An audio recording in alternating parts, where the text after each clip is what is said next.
much. Thank you all for being here. I'm really excited about this. So I'm going to talk about weakness of will in Kant. The handout is fairly wordy. I don't think we'll make it through the whole thing. It is there for you to refer to if you want to see more details of the view.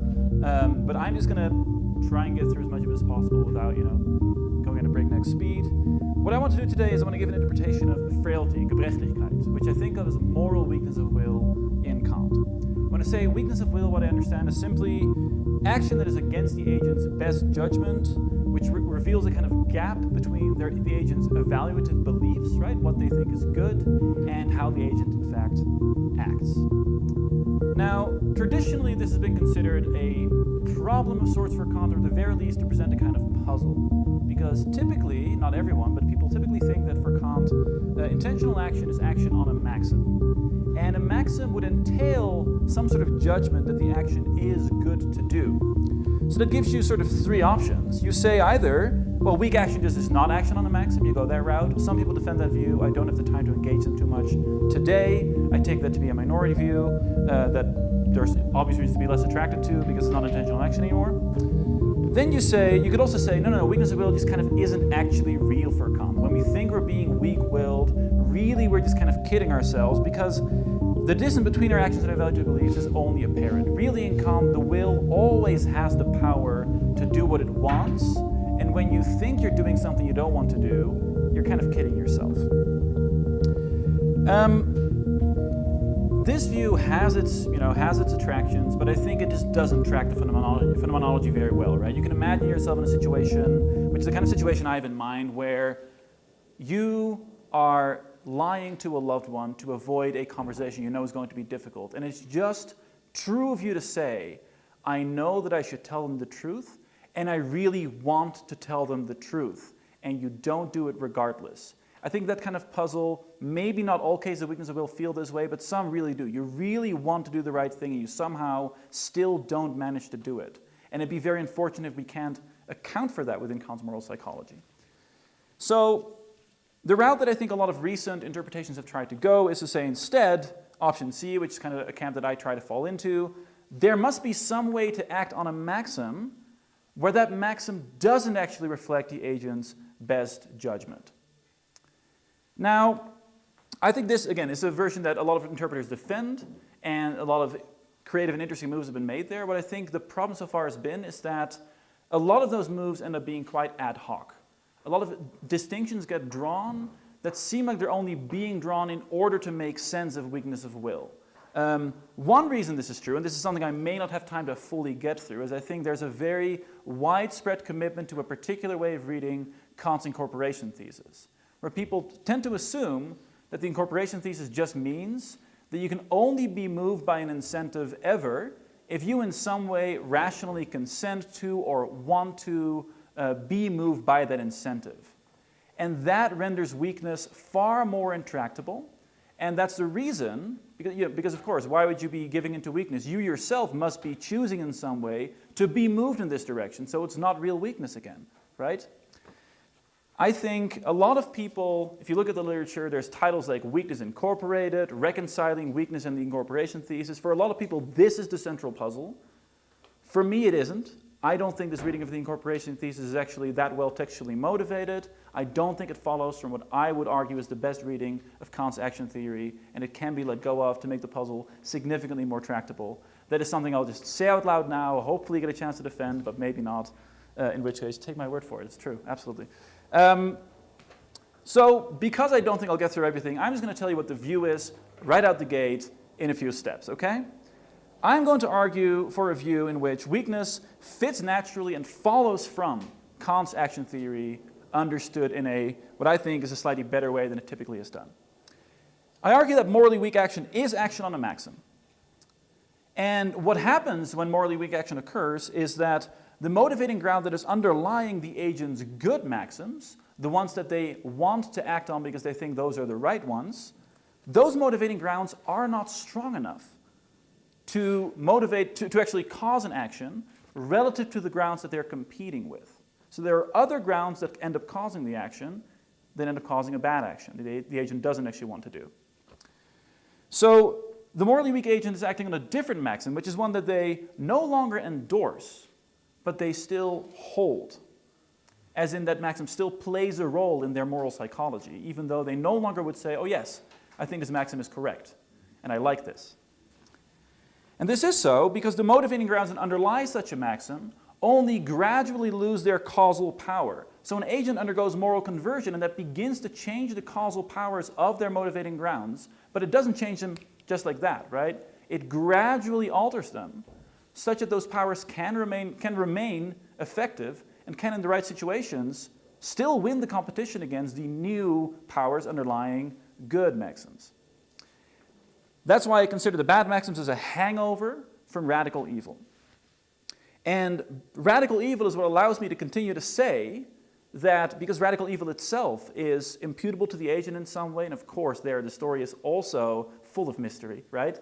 But assuming radical evil is true, then that is blameworthy to the agent, that's imputable to the agent. Therefore, our weakness is imputable to us, even if in the moment there might not be anything we could directly do to alter the strength of our motivating grounds such that we would have acted more strongly in that situation. Okay. What are the virtues of this view?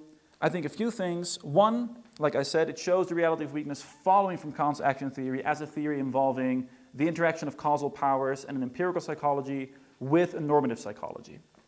Rather than kind of having weakness as this puzzling anomaly within it that then we need to draw interesting but textually not always very clearly motivated distinctions in order to get out of.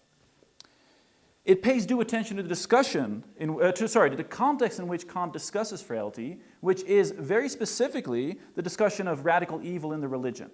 Right? That's his most sustained discussion of moral weakness. It seems very significant that that's where it happens. It seems like any interpretation of weakness that would purport to be the best should probably pay due attention to that. Plenty of them do. I think it's a virtue of mine that it does so in a deeper way. It also gives a principled basis for distinctions that have sometimes been drawn ad hoc, because I'm not saying that all the previous interpretations are just completely off the mark. I think many of them get something right in terms of, for example, distinguishing between words like motivating reasons or justifying reasons, motivation and justification generally. I think that distinction is actually playing a role here, but I think it hasn't been kind of motivated by many interpreters in a principled way. That's what I'm trying to do here.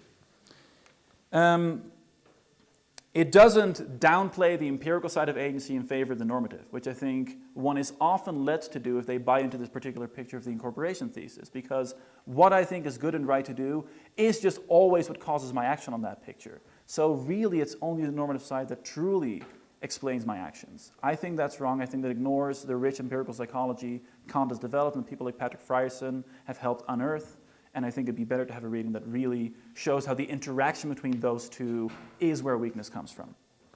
And then lastly, because it's rooted in radical evil, it shows how frailty is inevitable even for virtuous agents and yet also still imputable. It is our fault that we are weak even though all of us are inevitably subject to this kind of weakness. Okay, well now you know what the view is, so the rest of the talk is just gravy. Okay. So, let's look at Kant's description of frailty in the religion. This is F on your handout. Important bits here. The complaint of the apostle, willing I may have, but performance is lacking. So there's some kind of distinction here between willing and performance. That's the first thing he draws attention to. That is to say, I incorporate the good, the law, in the maximum of my power of choice, but this good, which is objectively an unconquerable incentive, is subjectively the weaker in comparison with inclinations. So there's a second distinction drawn here between the objective force of an incentive, where the law just objectively always wins, right? But subjectively it does not. This distinction is part of where the weakness supposedly comes from. And then there's another distinction that is kind of subtle here between the force of an incentive in the idea, in thesi, and when the maxim is to be complied with. And it's not entirely clear what that means, but it sort of indicates an apparent distance between the moment of like the thinking about the maxim, adopting the maxim. This may not be a conscious process, right? But a kind of more general adoption of a principle, and then the moment of acting on it, like actually activating the principle in a particular action situation. So I think those three contrasts are something we need to pay attention to if we want to have a proper understanding of how this phenomenon of weakness comes about. Here, one quick methodological note is that frailty, of course, is the first of three stages or Stufen of the evil heart. Actually, of the good or evil heart, important distinction, of the heart. And that means, I think, and all of this is controversial because Kant says so little in these passages, they're so dense. I think that means it describes the whole agent's motivational structure rather than individual actions. And this can create some confusion because typically in modern action theory, when people talk about weakness of will, they might have in mind a discussion of an individual action in an individual moment. Like, oh, that's an instance of weakness of will. And they may or may not be interested in kind of talking about the whole character or the whole kind of constitution of the agent behind it. I think Kant sees weakness as a manifestation of a certain way of being, of a certain way that your heart is kind of constituted.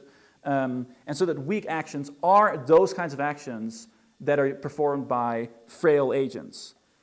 So that is one thing. The other thing is that frailty is only going to cover moral cases, right? So I think the frailty occurs when you violate the moral law in favor of the inclinations. There are lots of interesting questions about prudential weakness of will, right? And there are lots of interesting debates to be had about whether or not for Kant these are possible. I think one nice thing about kind of looking at frailty in particular is you can draw those apart. If it turns out to be true that there is no such thing as prudential weakness of will, that doesn't threaten my interpretation at all because I'm not trying to interpret that.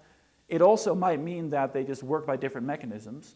I think that's okay. I think Kant is very specifically interested in kind of moral weakness of will here, and that is what I'm trying to clarify here. Okay.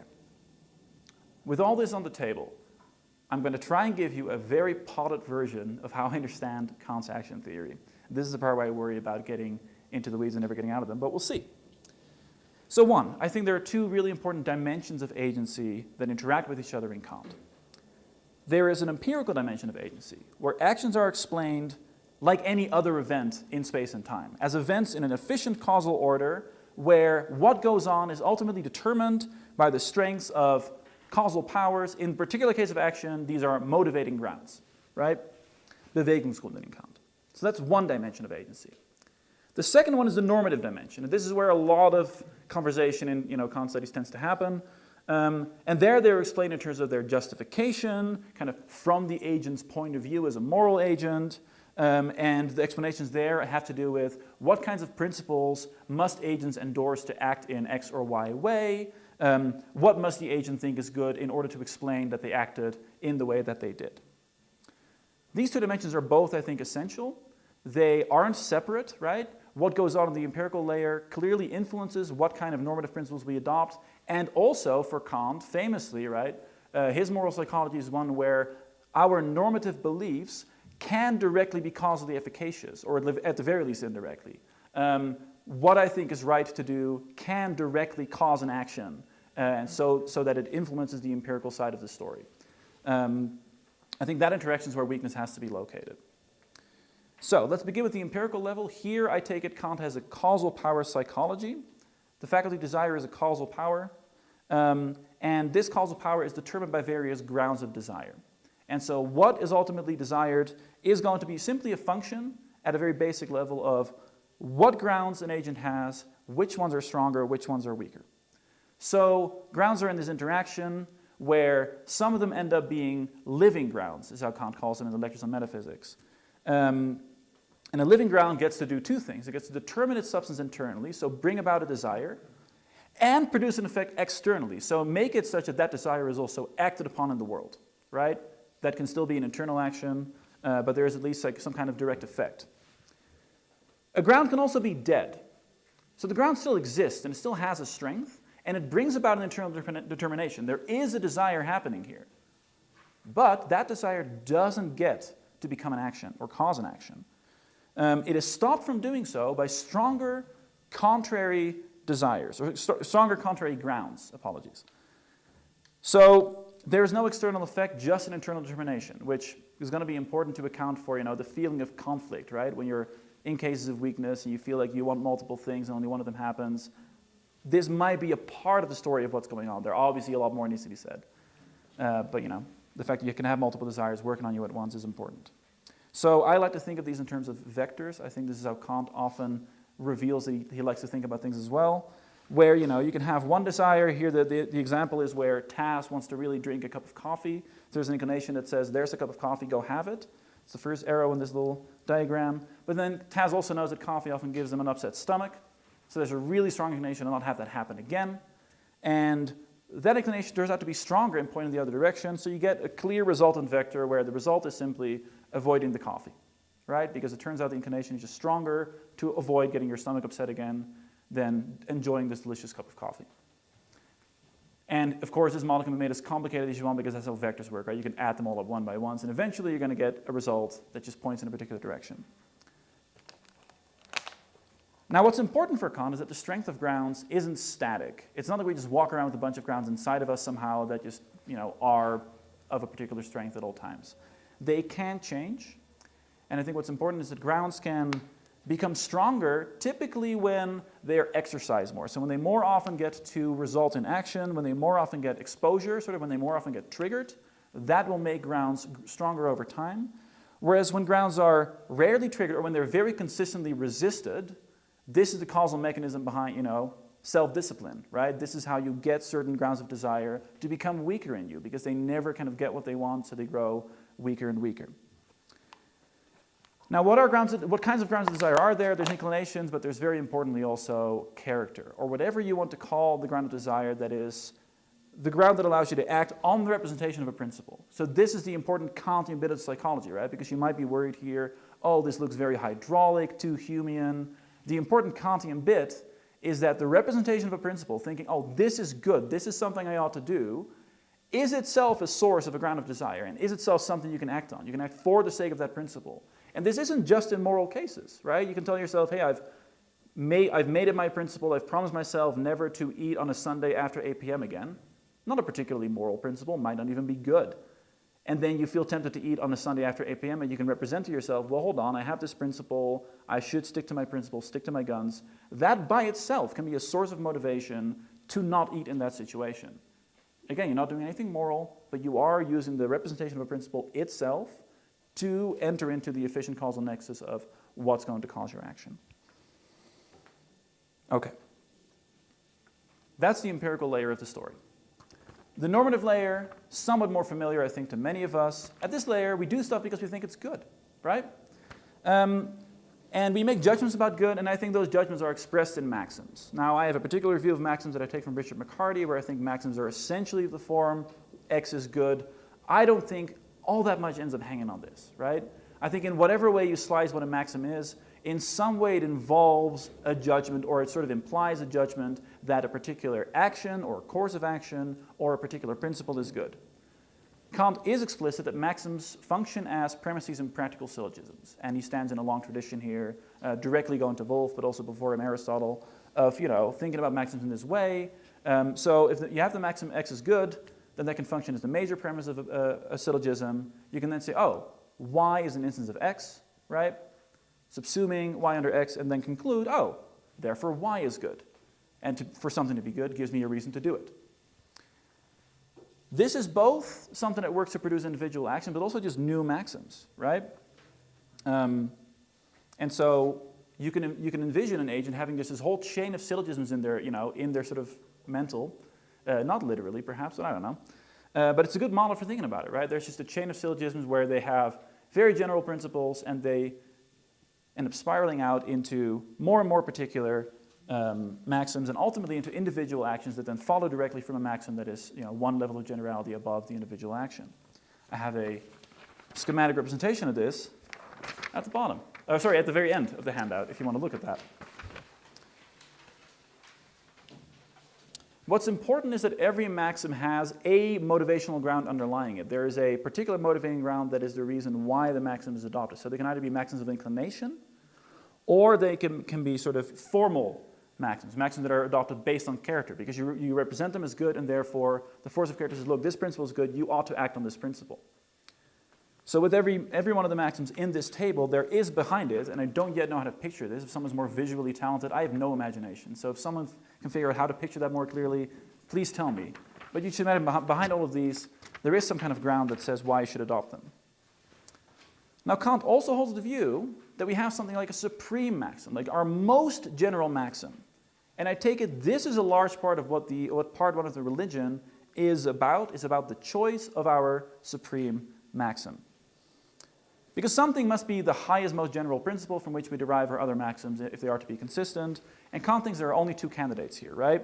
There is the principle of self-love or one's own happiness. I should do whatever, my inclinations recommend for the highest sum total of inclinations satisfied.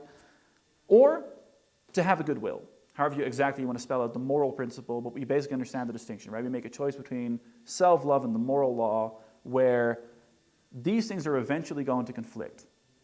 And every agent has some degree of endorsement of both.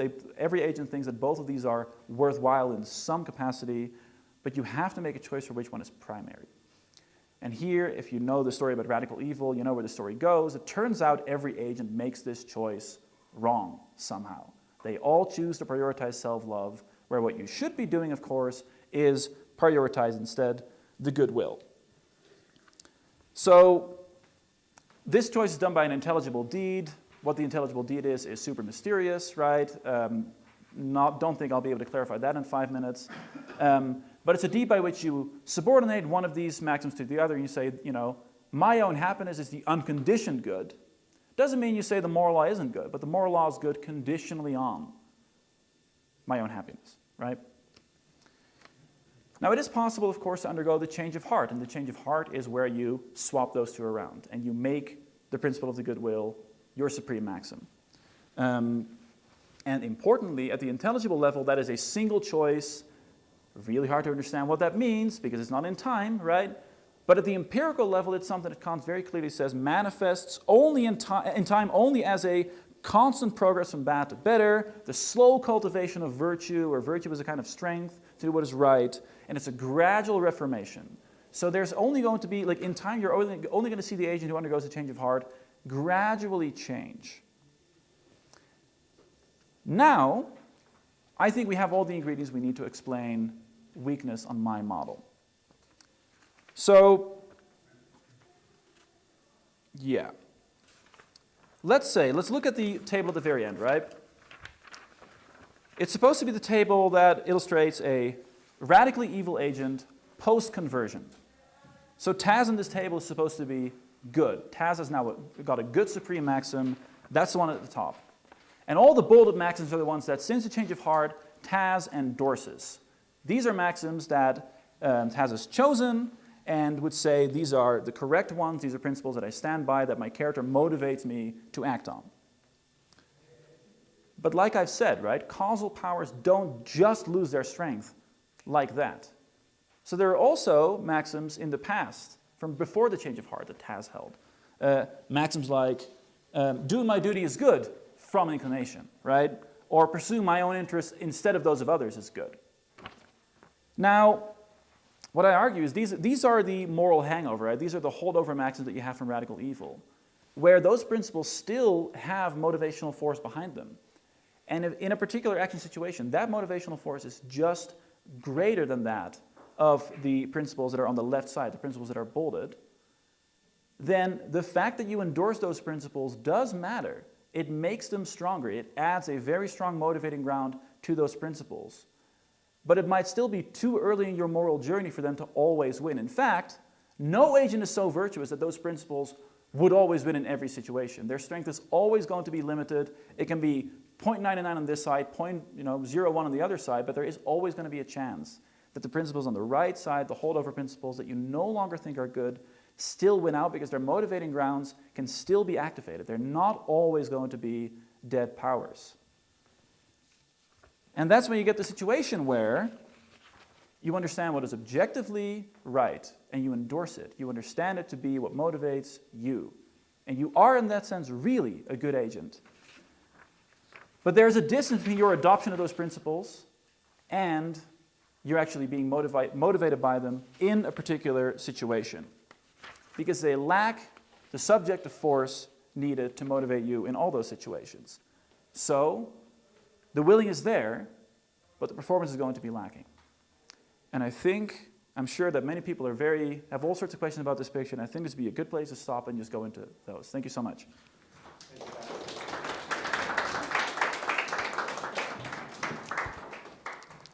Okay, we got I saw some faces. I'm going to need that actually. It's for you. It's not for us. All right. So, okay. Thank you for a very interesting talk. I don't know if this will speak to the core of your concern here, but so I want to engage with your idea of moral reform or strengthening of the will. I find this very interesting and mysterious in the religion, especially. So I'm thinking about. So it's very suggestive that you construe the bad maxims as hangover from radical evil, because on one reading, radical moral reform is just a regulative idea and not an actual process. But you seem to endorse the reading that it's an actual process, so we can actually engage in moral reform. Yeah. So I was wondering if your account illuminates this maybe mechanism of moral reform. Yeah. Because, let me add one more thing. Sure. So when you construe the bad maxims as hangover, you said that we still hold them and they still have their causal powers, right?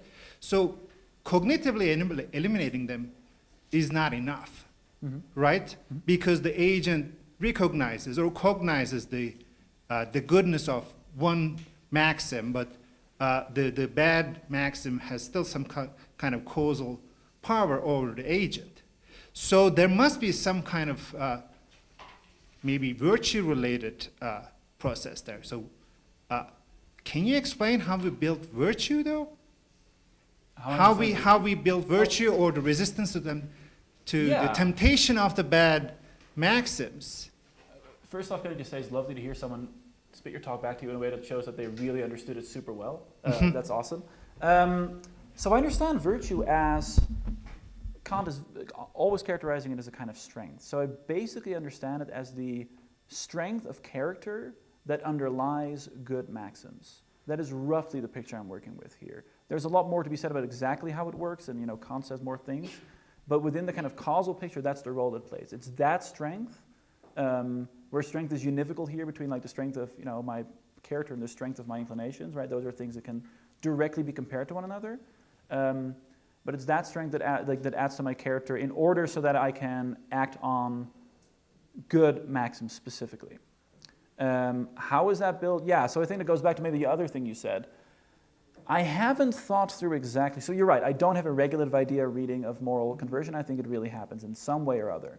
And maybe I need to say something like, well, I'm describing here something that we have to picture this is how it happens, but we can't technically say or cognize that it ever does or something like that.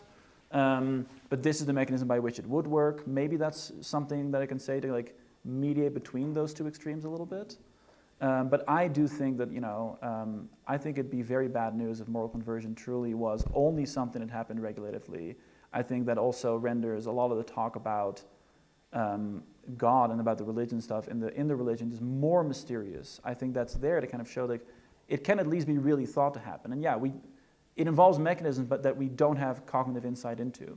So whether we can ever point to someone and say, oh, it's happening to them, no, right? Most likely not.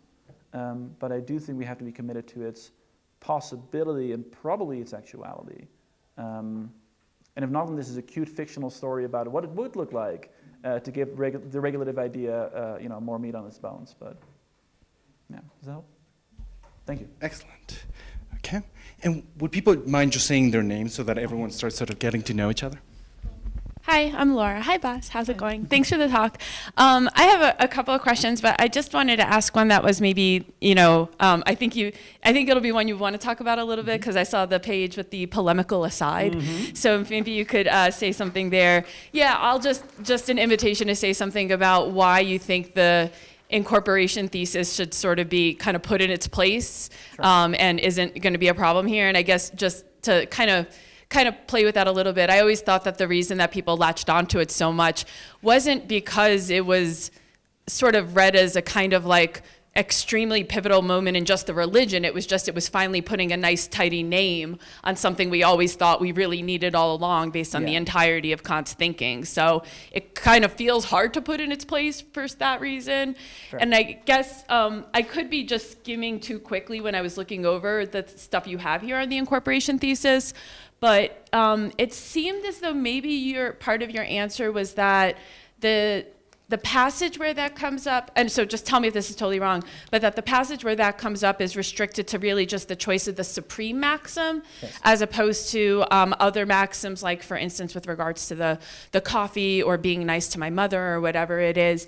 But I guess I just want to hear you say more, because I would have thought that if there's anything that has, if there's anything that's the hardest to sort of change, it would be the supreme maxim. Yeah. So why could there be such absolute spontaneity with regards to that choice, but then not the things like being nice to my mother or something like that? Because it's an intelligible deed, and that makes everything really easy. Good question, fair enough. And thanks for the invitation to say more about it. Yeah, so I think you got it right, and that is indeed my initial argument against it. I do think, not tongue-in-cheek, I do think the fact that it's this intelligible deed and in some way isn't like other actions that take place in the phenomenal world has to be part of the answer. Like, it is still heavily mysterious, but it's also just what Kant says about that deed. So that it is an exercise of absolute freedom. It will still be really hard, and we can't really fully understand it. But that's at least where I understand much better how to make sense of freedom having a place there than I do thinking of freedom in a sort of humdrum scenarios like, should I be nice to my mother right now, yes or no? I have this like absolute magical freedom right now to like flip around all my maxims such that I can now be nice to my mother. So that's one part. I think the argument against the incorporation thesis can still be beefed up by a lot. I think you're right about why people have latched onto it.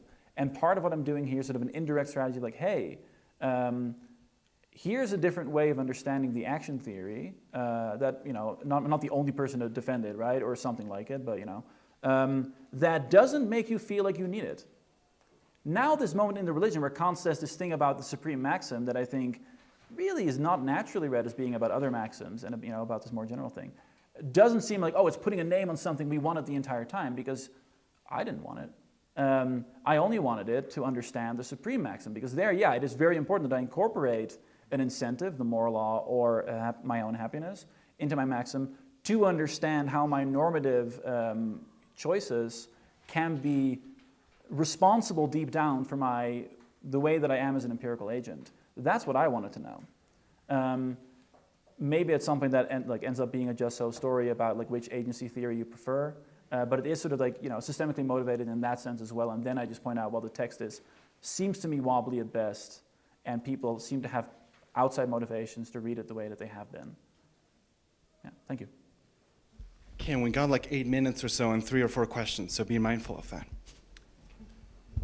Hi, thanks, boss. This was a really interesting talk. So my question is about whether weakness of the will is an example of evil for Kant, because it seems like, he says it, of course, he says it, that it is, but, the agent has done everything they can by adopting a supreme maxim. It looks like the agent is kind of a prisoner of their past choice, which it's not obvious that they should be morally responsible for now.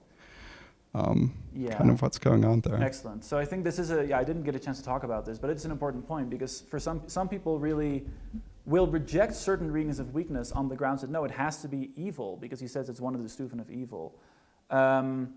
I think it can be evil if it is ultimately rooted in radical evil, which my reading has. But I would argue, and I think this is a majority view, that the frail agent has a good heart.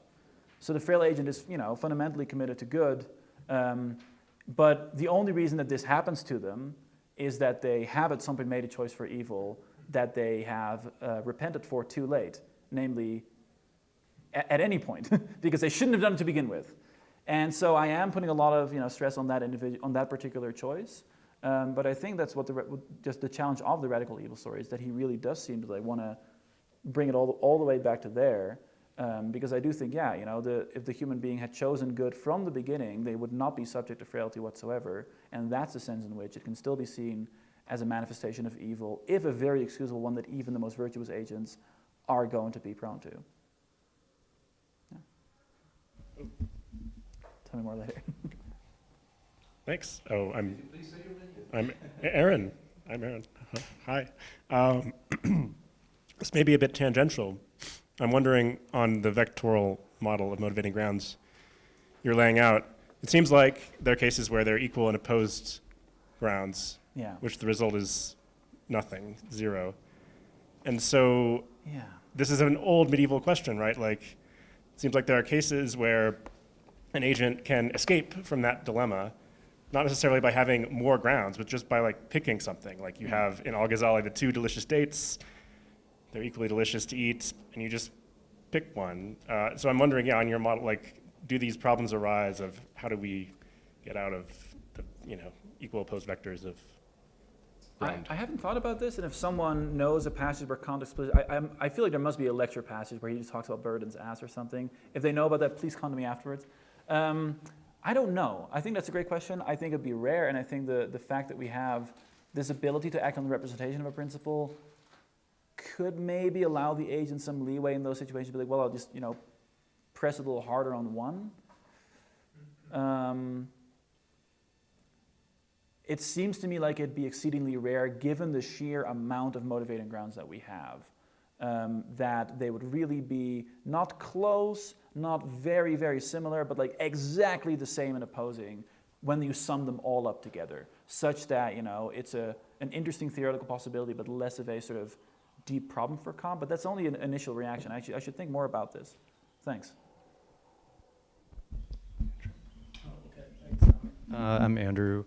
Hi, boss. I wanted to follow up on the Conrad's question. I mean, I had basically the same question, but let me just push it a little further. The prisoner of one's past self picture. So how it just feels like this is starting to sound almost like an addiction picture. So like way back when I fell into an addiction, and maybe that was imputable back then, but it's been a long time now. I no longer endorse that. I think it's the wrong thing to do. Once in a while I fall back into it. Is it evil? Maybe. Is it imputable?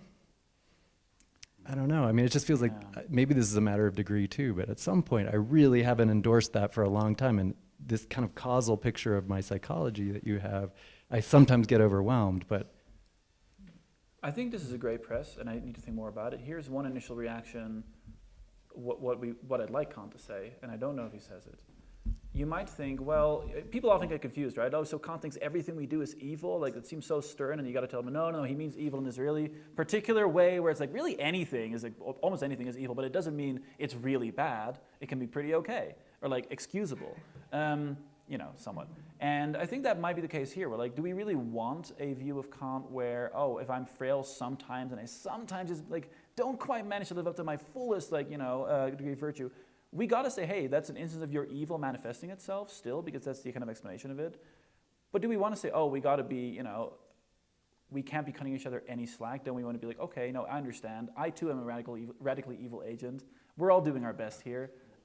Frailty in that sense, it shouldn't be so bad. So if it turns out that, yeah, okay, this is a very understandable implication of the fact that you were radically evil and still are a radically evil agent, we got to call it for what it is, but we don't then have to, you know, lock you up and throw away the key, because this is one feature of radical evil that I like, is that it allows us to kind of understand, you know, in a way, be compassionate to one another, right? We're all caught in this together. It's all of our faults, and so in a way, we shouldn't be. And sometimes Kant will say these things like, you shouldn't be so harshly judging other human beings, and, you know, looking at them with contempt when you too are subject to the same things. And you might just be lucky that, you know, you're performing the same actions because you happen to be in a morally lucky situation where the same motivations don't come up. So that's a compassionate reading of radical evil, is one I'm sympathetic to, that might soften how unpalatable this sounds. Yeah. Thank you. One last question. Hi, Martin. I've actually like a two-part question, but I'm happy to just one part. Okay. All right. So you suggested that you want to differentiate between moral weakness of will and prudential. Yeah. And it occurred to me that that might actually be a bad idea because there are cases that I think are sort of both. Oh. So so here's my case. There's a piece of cake. You could either give that piece of cake to me, and that would be beneficent, or you could eat it yourself. But you have latitude, right? So you don't have to give me the piece of cake, but it would be morally good to give me the piece of cake. So you judge that you should give me the piece of cake, but then you eat it yourself. It's not clear to me that what you did is morally wrong, because in a way it's within your latitude not to do it, but it would be morally good to do it. So it's not a merely prudential thing, right? There's overlap between, I think, the strictly moral sphere and the prudential sphere. And we would want to say that if you genuinely judge that you should give me the piece of cake, but then you don't do it, that's clearly weakness of will. Yeah. I'm not sure that would work on your framework, but I'm also not sure that it would work on a merely instrumental framework. So I think you do want I think you do want a unified picture of weakness of will, because otherwise you might need three conceptions, moral, prudential, and these weird cases of imperfect duty. So I'm a little confused. I would think that the cake case isn't a case of prudential weakness, because I think you're doing exactly what you want to do prudentially. You aren't acting against your own best judgment of what is prudent for you. You're acting, against your judgment of what you should do. And then I think I want to jump in your train and say, well, these, shoots of beneficence aren't really aren't the same kinds of shoots where it's like, oh, I don't have any latitude to do this. You recognize that it's all things considered permissible, good for you to have the cake, right? And then you recognize that there are prudential reasons in favor of it, and you also judge correctly that in this case it is permissible to act in your prudential reasons. It seems to me that can be made cohesive, and if not, then you aren't morally being weak. I don't see where the prudence comes in. You are just thinking, if you really think my commitment to beneficence says that I really think I should be giving Martin the cake, I'm going to have it anyway. It's just a case of prudence beating out morality. But it's not prudential weakness of will. It's just moral weakness of will. But I stipulated that your overall judgment is you should give me the cake. Yeah, then I don't think it works as a prudential weakness case yet. We might need to workshop it, which I'm down to do together if you want to. Okay, thanks.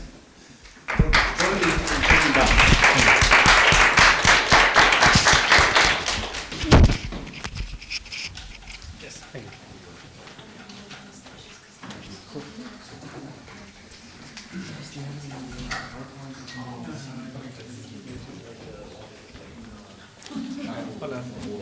Que te pongas. ¿Te lo pongo? Por favor. A ver, con los lentes. Bueno. Ahí está. Gracias, una disculpa.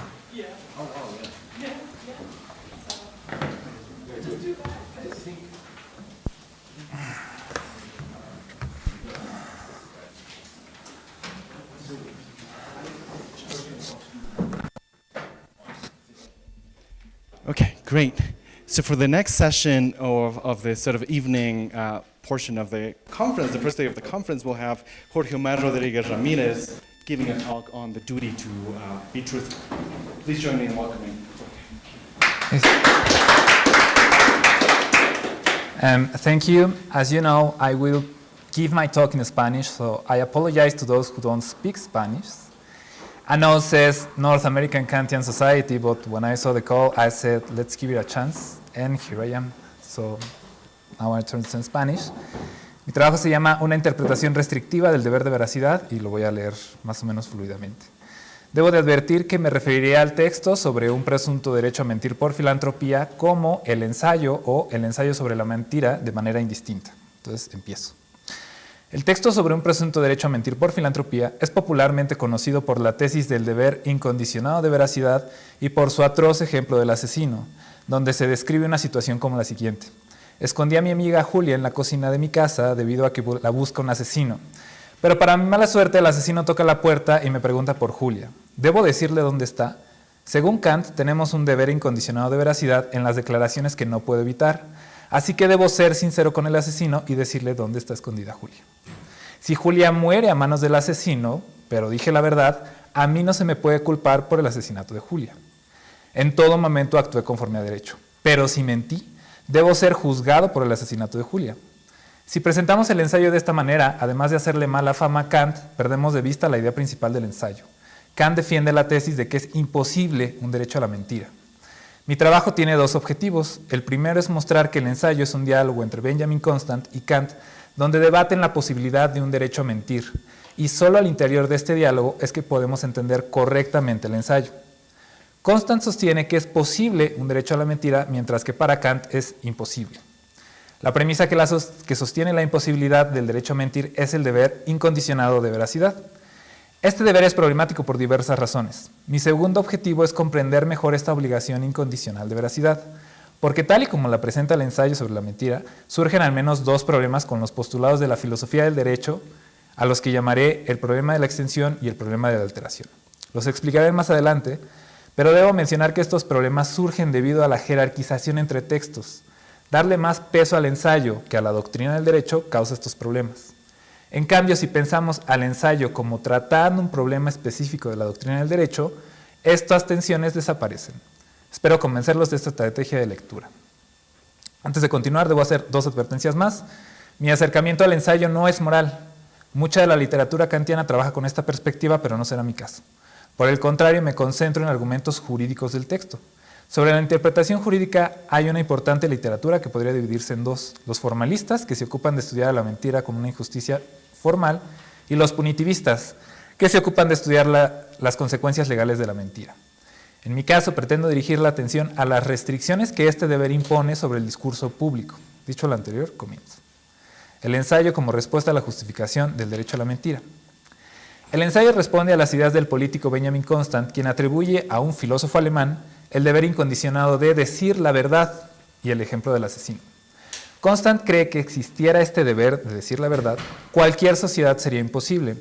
Para mostrar que no existe un deber incondicionado de decir la verdad, Constant parte de la siguiente premisa, y cito: la idea del deber es inseparable de la idea de derecho. Un deber corresponde a un derecho. Fin de cita.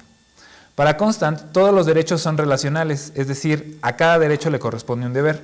Por ejemplo, mis hijos tienen derecho a que yo los alimente, porque tengo el deber de alimentarlos. Pero no estoy obligado a alimentar a los niños de mis vecinos, porque esos niños no tienen derecho a que yo los alimente. El deber de alimentarlos corresponde a sus padres, pero no a mí. Bajo esta lógica, y cito a Constant, decir la verdad no es un deber más que para con aquellos que tienen derecho a la verdad. Ningún hombre tiene derecho a una verdad que perjudique a otro. Fin de cita. Si nadie tiene derecho a una verdad que no perjudique a otro, cuando el asesino me pregunta por la ubicación de Julia, en realidad está exigiendo un derecho que no tiene. Así que no tengo la obligación de ser sincero con él. Tengo un derecho a mentirle sin que yo reciba ningún castigo jurídico. Creo que lo dije al revés. Tengo un derecho de ser sincero con él.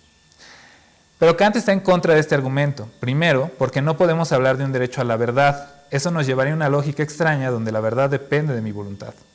Debemos hablar más bien de un deber de veracidad, que la persona declare lo que ella cree subjetivamente que es verdad. Después de cambiar la verdad por veracidad, Kant modifica la extensión del deber. Para Constant, solo puedes exigir derechos si lo tienes. El asesino no posee un derecho a la verdad, así que no tiene por qué recibirla. Por el contrario, para Kant, este deber es incondicionado. Y cito, el deber de veracidad no hace distinción de las personas con las que se tenga este deber o con las personas que pueda renunciarse a él. Fin de cita. Aún el asesino tiene derecho a la verdad, así que debo ser sincero con él. Sin embargo, autores como Sorin Bayasiu, en Political Dissimulation a la Kant, nos recuerdan que Kant no es preciso cuando habla de incondicionalidad. Primero, dice que estamos obligados a ser veraces en las declaraciones que no podemos evitar, así que al menos tiene una condición. Pero también afirma la obligación de ser sinceros en todas nuestras declaraciones. La confusión la produce el mismo Kant porque afirma tanto una cosa como la otra. Dice que tenemos el deber incondicionado de ser veraces cuando estamos obligados a declarar, pero también afirma que debemos ser veraces aun si no estamos obligados a declarar. Para dar sentido a esta ambivalencia, debemos entender primero qué tipo de daño hace la mentira. 2. Inconsistencias de un derecho a la mentira y sus consecuencias para el derecho. Para Kant, la mentira hace un tipo especial de daño. Si yo le miento al asesino sobre la ubicación de Julia, no violo ninguno de sus derechos. Esta idea requiere una explicación más profunda, pero la abordaré después. Por ahora es importante conservar la idea de que mentirle al asesino sobre la ubicación de Julia no viola ninguno de sus derechos particulares. El daño específico de la mentira es, y cito a Kant, que socava la parte más esencial del deber, pues con la mentira hago que las declaraciones no encuentren creencia alguna y con ello pierdan fuerza todos los derechos fundados en contratos. Fin de cita. La mentira es una injusticia no contra el asesino, sino, como dice Kant, contra la humanidad en general.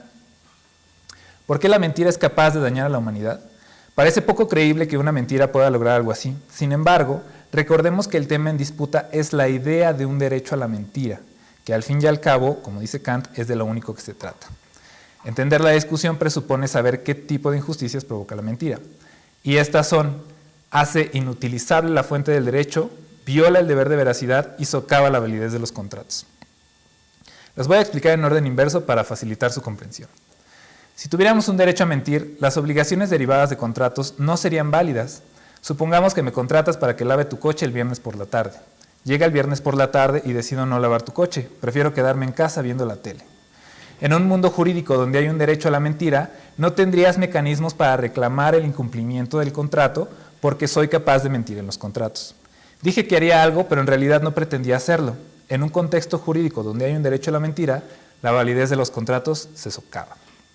La validez de los contratos se socava porque hay una contradicción entre el derecho a la mentira y el derecho contractual. La contradicción entre deberes es un ejemplo de lo que Kant llamó colisión entre deberes en la doctrina del derecho. Según Kant, toda ley dicta una acción como objetivamente necesaria, es decir, una ley exige que actuemos de cierta manera. Si una ley no obliga de manera objetivamente necesaria, entonces no es ley. La colisión ocurre cuando hay dos leyes que obligan de manera contradictoria. Por ejemplo, si una ley me obliga a pagar mis impuestos, pero otra me obliga a no pagarlos, ¿a qué ley debo hacer caso? Si decido pagar mis impuestos, cumplo con una ley, pero al mismo tiempo actúo en contra de otra. Lo mismo si decido no pagar mis impuestos, cumplo con una, pero actúo en contra de otra. La colisión entre deberes hace que las leyes dejen de mandar objetivamente y por tanto pierdan su carácter de ley. En la introducción a la metafísica de las costumbres, Kant dice que esta situación es totalmente impensable. Y esa situación sería, o estaríamos en ella, si hubiera un derecho a la mentira. El derecho a la mentira no solo viola los contratos, sino que hace inútil siquiera pensar en derecho alguno. Si no tenemos garantía de que los acuerdos que pactamos con otros sean vinculantes, entonces no podemos establecer un estado de derecho. La consecuencia más importante de la presencia de un derecho a la mentira es que hace inútil la fuente de derecho. Esta fuente es, cito, la voluntad de unidad del pueblo de la cual debe proceder todo derecho, fin de cita. La sola presencia del derecho a la mentira impediría la unidad de la voluntad para formar la condición civil. Por eso la presencia de un derecho a la mentira es absolutamente incompatible con el derecho. Impide que las voluntades se unifiquen y creen acuerdos vinculantes. Todo el derecho perdería su fuerza y se volvería inútil. Por estas razones, Kant se mantiene crítico ante la postura de Constant, quien defiende un derecho a la mentira. Para Kant, Constant no es consciente de las consecuencias de su propuesta. Con esto se cumple el primer objetivo de mi trabajo, mostrar que la preocupación principal del texto es demostrar la imposibilidad del derecho a la mentira. Ahora resta analizar el deber incondicionado de veracidad, y para lograrlo hay que profundizar en la manera en la que Kant caracteriza a la mentira en el ensayo sobre la mentira. Sobre las injusticias formales. La injusticia específica de la mentira ilustra muy bien las características de las injusticias formales. De acuerdo con la doctrina del derecho, hay dos tipos de injusticia, las materiales y las formales. Las materiales son violaciones a los derechos establecidos por el derecho privado y son acciones u omisiones que lesionan los derechos que poseen personas particulares, robo a la propiedad, incumplimiento de contrato, dominación, etc. Las injusticias formales son violaciones que ocurren a los derechos establecidos por el derecho público y son formales porque pueden ocurrir sin dañar a nadie en particular. En este sentido, las injusticias formales son injusticias de carácter público. Pero a pesar de su importancia, en la doctrina del derecho solo hay dos párrafos que hablan de las injusticias formales.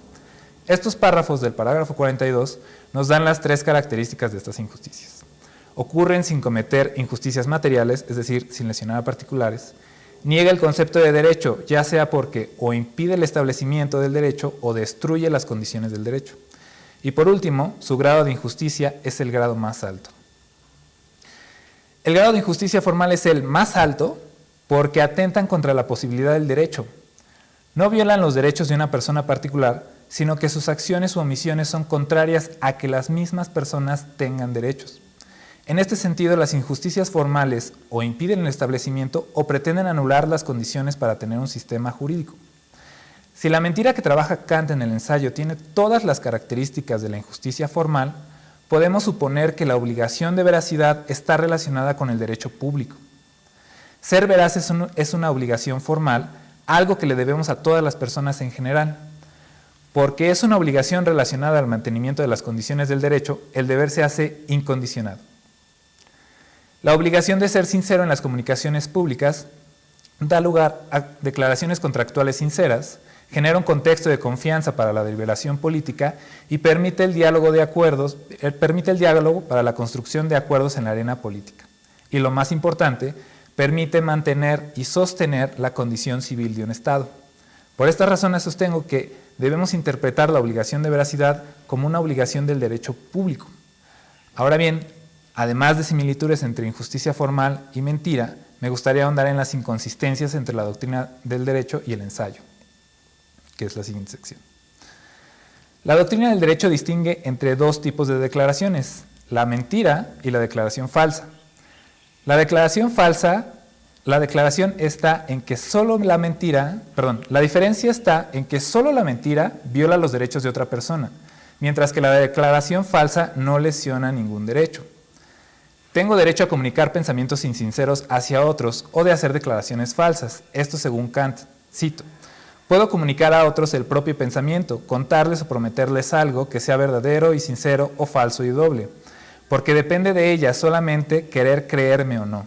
En sentido jurídico, solo debe llamarse mentira a la falsedad que daña a otro en su derecho. Fin de cita. La mentira lesiona derechos básicamente de dos maneras. Lesionando el derecho al honor, conocido como difamación, invalidando contratos, conocido como mentira contractual. Solo cuando una declaración insincera lesiona los derechos de otro, entonces es de importancia jurídica. Lo escribí antes de pensar que ibas a estar acá. Si un día Julia me pide una opinión sobre el vestido amarillo de plumas rosas que se compró para su graduación, bien puedo ser sincero y decirle que no le va bien. O ser amable y como la veo tan emocionada por estrenarlo, decirle que se le ve genial. Pero si por medio de un contrato me comprometí a llevarla a su graduación, algo a lo que me comprometí en falso, no le dije a Julia que no sé manejar. Julia tiene derecho a reclamarme que cumpla de alguna manera con lo que me comprometí. Ella no tiene derecho a una opinión sincera sobre su vestido, pero sí tiene derecho a las acciones a las que me comprometí por medio de un contrato. El ensayo sobre la mentira borra explícitamente la distinción entre declaración falsa y mentira. Cito a Kant, la mentira, definida simplemente como declaración intencionadamente falsa dirigida a otro hombre, no necesita el complemento de que tenga que perjudicar a otro como lo exigen los juristas para su definición. Como ya había mencionado antes, la injusticia siempre lesiona a otro. Fin de cita. En este punto es donde surgen preguntas. ¿Qué hacemos con la afirmación del derecho privado? En la doctrina del derecho se afirma la posibilidad de hacer declaraciones falsas desde el derecho privado, pero el ensayo la niega desde el derecho público. ¿Podemos declarar en falso, sí o no? Para responder lo anterior, conviene explicar brevemente la distinción entre derecho público y derecho privado en Kant. El derecho privado establece las relaciones interpersonales que los titulares de derechos pueden llevar a cabo de manera legítima. Una persona tiene derecho a su libertad, a apropiarse de cosas externas, a los contratos, etc. El derecho público, en cambio, sostiene las leyes del establecimiento y mantenimiento de la condición estatal, leyes que regulan el comportamiento de los estados y de las personas con relación al uso de bienes públicos. El derecho público tiene la tarea de garantizar que las personas puedan ser titulares plenos de sus derechos. En el parágrafo 41 de la doctrina del derecho se nos dice que, y cito, el derecho público no contiene más deberes de los hombres entre sí u otros deberes distintos entre los hombres que los que cabe pensar desde el derecho privado. Fin de cita. Esto significa que el derecho público no puede eliminar los derechos que ha establecido el derecho privado, al menos esa no es su función. Si una persona tiene un derecho establecido por el derecho privado, entonces el derecho público tiene que garantizar ese derecho. Si puedo hacer declaraciones falsas en mis comunicaciones privadas, entonces tengo garantías para ejercer ese derecho. Como mencioné al principio de la plática, si interpretamos al ensayo por encima de las tesis de la doctrina del derecho, surgen dos problemas, a los que llamaré el problema de la extensión y el problema de la alteración.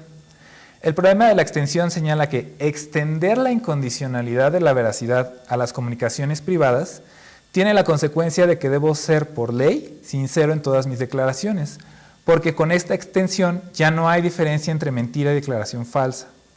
Esto llevaría a un escenario donde las personas tendrían que ofrecer información ante cualquier pregunta. ¿Debo ser veraz con una persona particular que me pregunta por los habitantes de mi casa? Una lectura extensiva tendría que decir que sí, pero esta postura nos lleva al segundo problema, el problema de la alteración. Aquí tenemos que el derecho público es capaz de modificar los derechos del derecho privado. Sin embargo, como sabemos por la doctrina del derecho, esta no es su función. Su tarea es garantizar los derechos establecidos por el derecho privado, no eliminarlos. Si una persona es capaz de declarar en falso según el derecho privado, entonces este derecho tiene que estar garantizado en la condición civil. Además, si el derecho público obligara a ser veraces, aún en mis declaraciones privadas, ocurriría una colisión entre deberes. Tendría dos leyes que dictan de manera contradictoria. El derecho privado permite la declaración insincera, pero el derecho público la prohíbe. Mientras cumplo una, incumplo otra. Una solución es restringir el deber de veracidad a una obligación del derecho público y no del privado. Esta restricción señala que debo ser sincero en todas mis declaraciones públicas, manteniendo la capacidad de hacer declaraciones falsas en comunicaciones privadas. Con esta restricción, el derecho público garantiza los derechos privados, obligando a los sujetos a ser sinceros cuando hablen desde el Estado o por medios estatales, pero darles la oportunidad de comunicar pensamientos falsos a otros siempre y cuando no lesionen los derechos de otras personas. Esta argumentación me lleva a una respuesta ligeramente distinta a la de Kant, porque si un particular toca mi puerta y me pregunta por Julia, según lo expuesto aquí, ese particular no tiene derecho a mi información privada, así que debo declarar en falso, o puedo declarar en falso. Esto no justifica un derecho a la mentira, tampoco excluye al asesino de su derecho a la veracidad pública. Considero que el ejemplo de Constant, con lo propuesto en este trabajo, si un particular me solicita información particular, mi declaración falsa no viola ninguno de sus derechos, como dijo Kant, pero tampoco viola un deber público porque es una comunicación privada. La situación cambia si la persona que toca mi puerta no es un asesino, sino un oficial de policía. Si Julia es perseguida por la policía y se esconde en mi casa, estoy obligado por ley a ser sincero con la autoridad política. Pero si una persona me hace preguntas como ¿cuánto ganas? ¿Estás casado? ¿Qué propiedades tienes? ¿Escondes a alguien en tu casa? En ninguna circunstancia tiene derecho a mi respuesta sincera. Una autoridad, en cambio, bajo ciertas circunstancias, sí que tiene derecho a mi respuesta sincera y puedo ser coaccionado en caso de declarar en falso. Algunas consecuencias de este trabajo. Derecho público y comunicación política. Si mi propuesta es correcta, esto significa que las comunicaciones privadas no pueden ser tratadas con la misma regulación que las comunicaciones públicas. Con ello se abre un nuevo campo de estudios acerca de la libertad de expresión. Usualmente la libertad de expresión está enfocada en regular cómo se expresan los ciudadanos entre sí o las protecciones que los individuos tienen frente al Estado. Pero difícilmente se pregunta si el discurso público, así como el discurso de los funcionarios públicos, está regulado. Con esta tesis considero que estamos mejor preparados para no solo atender qué hace el Estado, sino también lo que dice el Estado. Desde esta perspectiva kantiana se muestra que, al menos en principio, no hay ninguna contradicción en que haya mecanismos coercitivos para que tanto funcionarios públicos como ciudadanos que se expresen en la arena pública tienen que hablar con sinceridad, por ley. Explorar esta vía será trabajo de futuras entregas, por ejemplo, que expliquen los usos del discurso público que hace Kant cuando habla de la ilustración, el deber de decir la verdad del militar, del profesor o del clero. Pero ahora basta señalar que mostré cuál era el problema central que atendía el ensayo, después sugerí que una lectura extensiva del ensayo produce inconsistencias importantes con la filosofía del derecho de Kant. Esta lectura se hace a costa de aceptar el derecho público que tiene funciones que no le corresponden, como es la de alterar derechos establecidos por el derecho privado. Una lectura restrictiva, en cambio, tiene la ventaja de hacer consistentes ambos textos a través de mostrar la tesis central del ensayo, demostrar la imposibilidad de la mentira y apunta a futuros trabajos que espero comunicarlos en espacios como este. Muchas gracias.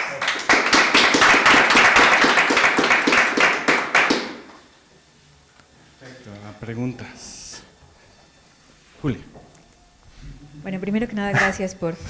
Bueno, no debo agradecerte por llevarme a mi graduación, sino más bien como exigirte que lo hagas, pero o sea, a mí me gusta como mucho la propuesta de tratar de enfocarlo también desde la perspectiva del derecho y no solo desde la moralidad. Hay un punto en el que, un poco conectándose con lo que hablábamos ayer también en la conferencia de la profesora Helga Barden, o sea, por ahí quiero preguntarte algo, porque justo, pues, el ejemplo del asesino que me pregunta, ¿no? Y también solo porque lo mencionaste, o sea, si es la policía, sí debería decirles, ¿no? Pero mi mamá me enseñó que a la policía, no, o sea, que no tengo que confiar en ella, ¿no? Y eso habla de mi mamá, sí, pero del país también en el que vivimos. Entonces, o sea, me parece que ese ejemplo, y que incluso desde la perspectiva del derecho estamos asumiendo que este Estado, o que dentro de este ámbito público, ¿no? Hay como una autoridad legítima, justificada, que no va a abusar del monopolio de la violencia que le pertenece, y que por tanto pues yo debo cooperar y decir la verdad, o sea, como que tengo la obligación de decirle la verdad a la autoridad. Y entonces solo como mi pregunta sería, ¿cómo pasaría, o qué, digamos, en tu lectura, si habría algún cambio o no, si nos situamos en, pues no voy a decir estado fallido, pero como si en, como lo que Helga Barden decía hoy en la mañana, ¿no? En donde, bueno, se supone que estamos en un estado de derecho que claramente no funciona porque las instituciones son débiles y una serie de cosas. Y entonces si, digamos, estas condiciones de violencia e inestabilidad política alterarían o no tu lectura respecto a esta obligación que tengo dentro del ámbito del derecho público. Pero muchas gracias. Al contrario. Siento que sí alterarían, pero hay una pregunta importante: ¿qué tanto, hasta qué punto las instituciones pueden estar corrompidas para decir, ok, debo no seguir las leyes del derecho, ¿no? Hay dos maneras de responder tu inquietud. Una es que de hecho estamos en un estado fallido de derecho. Kant dice que tenemos el deber formal, estos deberes incondicionales de hacer, por ejemplo, de entrar en una condición civil. Si hay instituciones que están fallando, tenemos el deber de corregirlas. De hecho, una lectura moderna o desde el derecho es una forma de justificar la idea de revolución. Si las instituciones no fallan, tenemos el deber de establecer instituciones que permitan a todos gozar de los derechos que deberían de gozar. Pero ¿qué pasa en estados como el mexicano, ¿no? Porque justo el ejemplo del estado fallido es como más claro que de hecho no hay una condición civil que defender. Pero en México son ciertas zonas estratégicas, hay cierta policía que es corrupta, pero de alguna manera las instituciones van funcionando a marcha. Ahí lo que yo diría son dos cosas. La primera es que, al menos desde el derecho, no sería inconsistente obligarte a decir la verdad, ¿no? Incluso si es una autoridad. De hecho, Helga Barden pone el ejemplo de que ¿qué pasaría si un nazi toca mi puerta? No es inconsistente con el derecho que si no le digo la verdad vaya a ser castigado por no decir la verdad. Entonces, al menos eso es una primera parte. Entonces, no es inconsistente con el derecho. La segunda es, bueno, pero para Kant debe de haber un Estado civil que garantice los derechos privados, porque si no hay un Estado civil que garantice esos derechos, pues no hay derechos establecidos, entonces puedo mentir, puedo agarrar tus cosas, y es el derecho del más fuerte. Yo sostengo que hay que analizar un poco mejor cuáles son las condiciones de los estados como México, porque yo estoy de acuerdo que es consistente con el derecho que pueda recibir un castigo por no ser sincero con una autoridad. Por ejemplo, sabemos que al que acaban de encerrar hace poco, Gael García Luna, dijo una mentira al entrar al país de Estados Unidos, ¿no? Y por eso fue el motivo que lo pudieron apresar, por una mentira, ¿no? Entonces, a nivel de derecho no es inconsistente exigirte una obligación de veracidad. Pero yo consideraría que en ciertos estados, dado que no hay un estado civil, puedes mentir sin la necesidad de ser castigado. Ahí me hago bolas, pero ese es el punto al que quisiera llegar en futuros trabajos.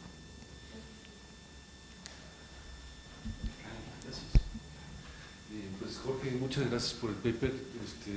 Me gustó mucho, está muy bien armado. Pero como Julia me quedé un poco inquieto y te voy a decir lo que yo pienso sobre ese ensayo. Sí. Los pocos minutos que pueda. Yo creo que ese ensayo en parte es fruto de del narcisismo y la senilidad de Kant, no me citen,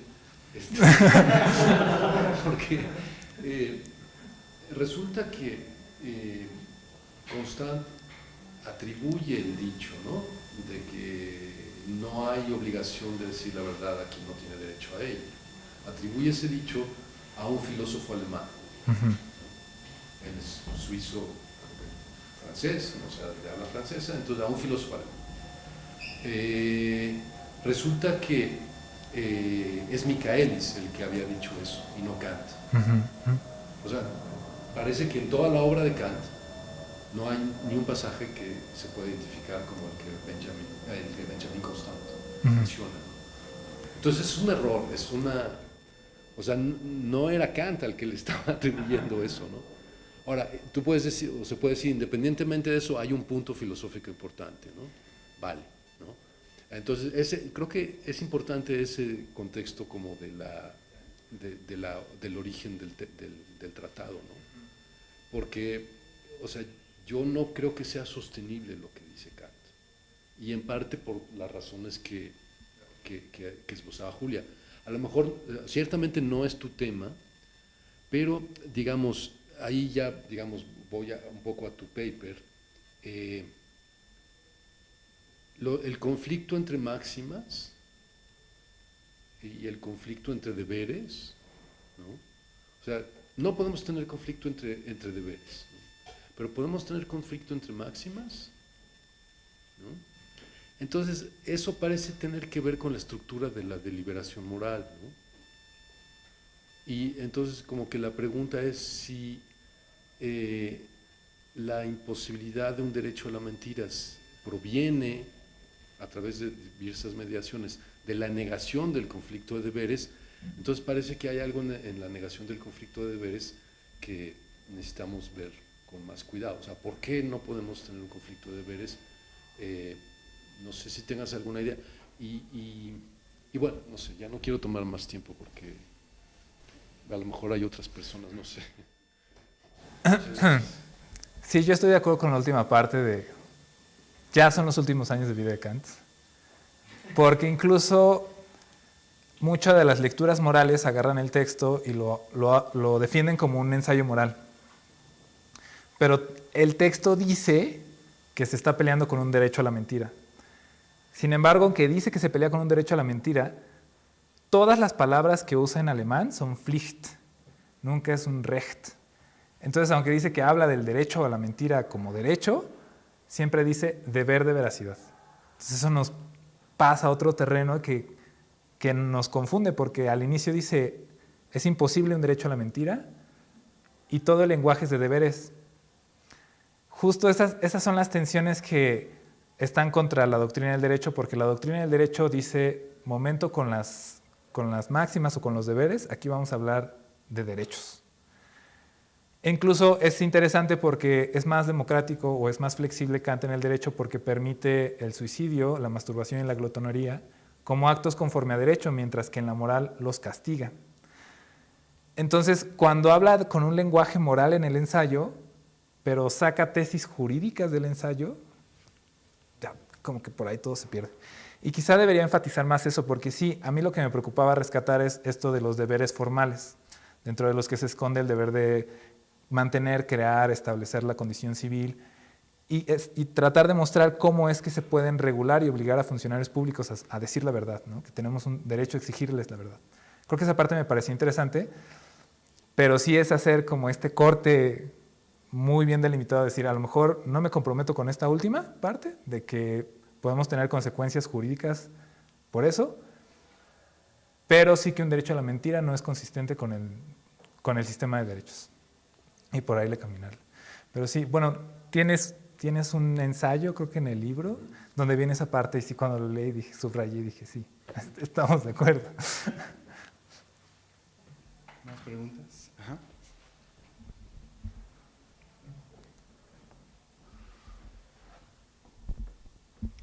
Bueno, primero que todo, gracias por tu presentación. Y tenía un comentario sobre lo que le respondiste a Julia hace un momento, sobre tu visión de lo que podríamos hacer y no hacer en un estado, digámoslo así, en donde no está conformado de la manera correcta. Y lo que te preguntaría al respecto es si podríamos proyectar eso como una lectura de lo que hace Kant en la doctrina del derecho y entenderla quizás como una teoría ideal, a propósito de lo que discutimos al comienzo del día. Y quizás en una teoría no ideal habría esta posibilidad quizás de no actuar conforme a derecho. No sé si te parece una idea razonable o eso. Sí, no, para nada. No sé si esperarme a que de vuelta esa cosita. Pero, por ejemplo, en las primeras páginas introductorias de la doctrina del derecho, menciona que la doctrina del derecho debe ser acompañada por una antropología en sentido filosófico. Y cuando tú vas a la antropología es muy interesante porque al final, creo, hay una caracterización de estados mal organizados, que parte del autoritario y va hasta el republicano. Entonces creo que en esas características hay trabajo por hacer para decir qué tenemos con la doctrina del derecho y qué nos guía el mismo Kant cuando habla de estados que no son republicanos, que son autoritarios, que son totalitarios, etc. Entonces creo que, digamos, no te podría responder de manera definitiva porque justo es el trabajo que me gustaría estar haciendo, porque creo que ahí hay una guía cuando Kant describe este tipo de estados y qué se puede hacer en cada una de esas condiciones para ser un agente moral. Entonces, creo que ahí es importante, como ahorita está de moda esto de la doctrina del derecho, entonces por ahí hay una beta interesante de la cual muy pocos autores han trabajado, ¿no? Entonces, creo que se puede construir así como lo vas diciendo con esos textos. Pues agradezcamos a Jorge.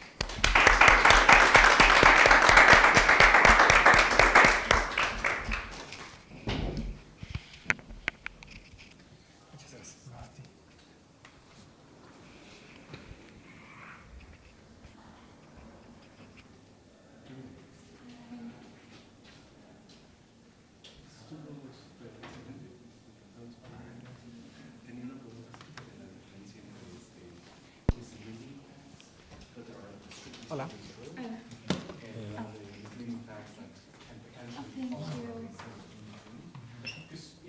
Is the microphone?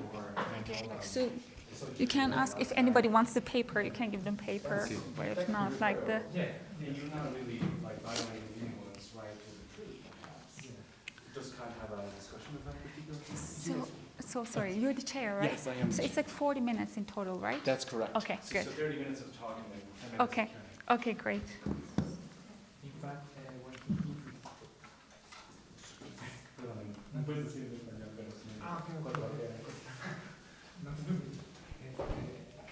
es que tiene unos textos que se llaman lecturas, son como las clases.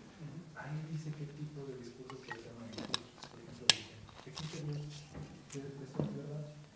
If anyone wants a copy of the paper, Yeah, accidentally printed, so there are several copies of the paper.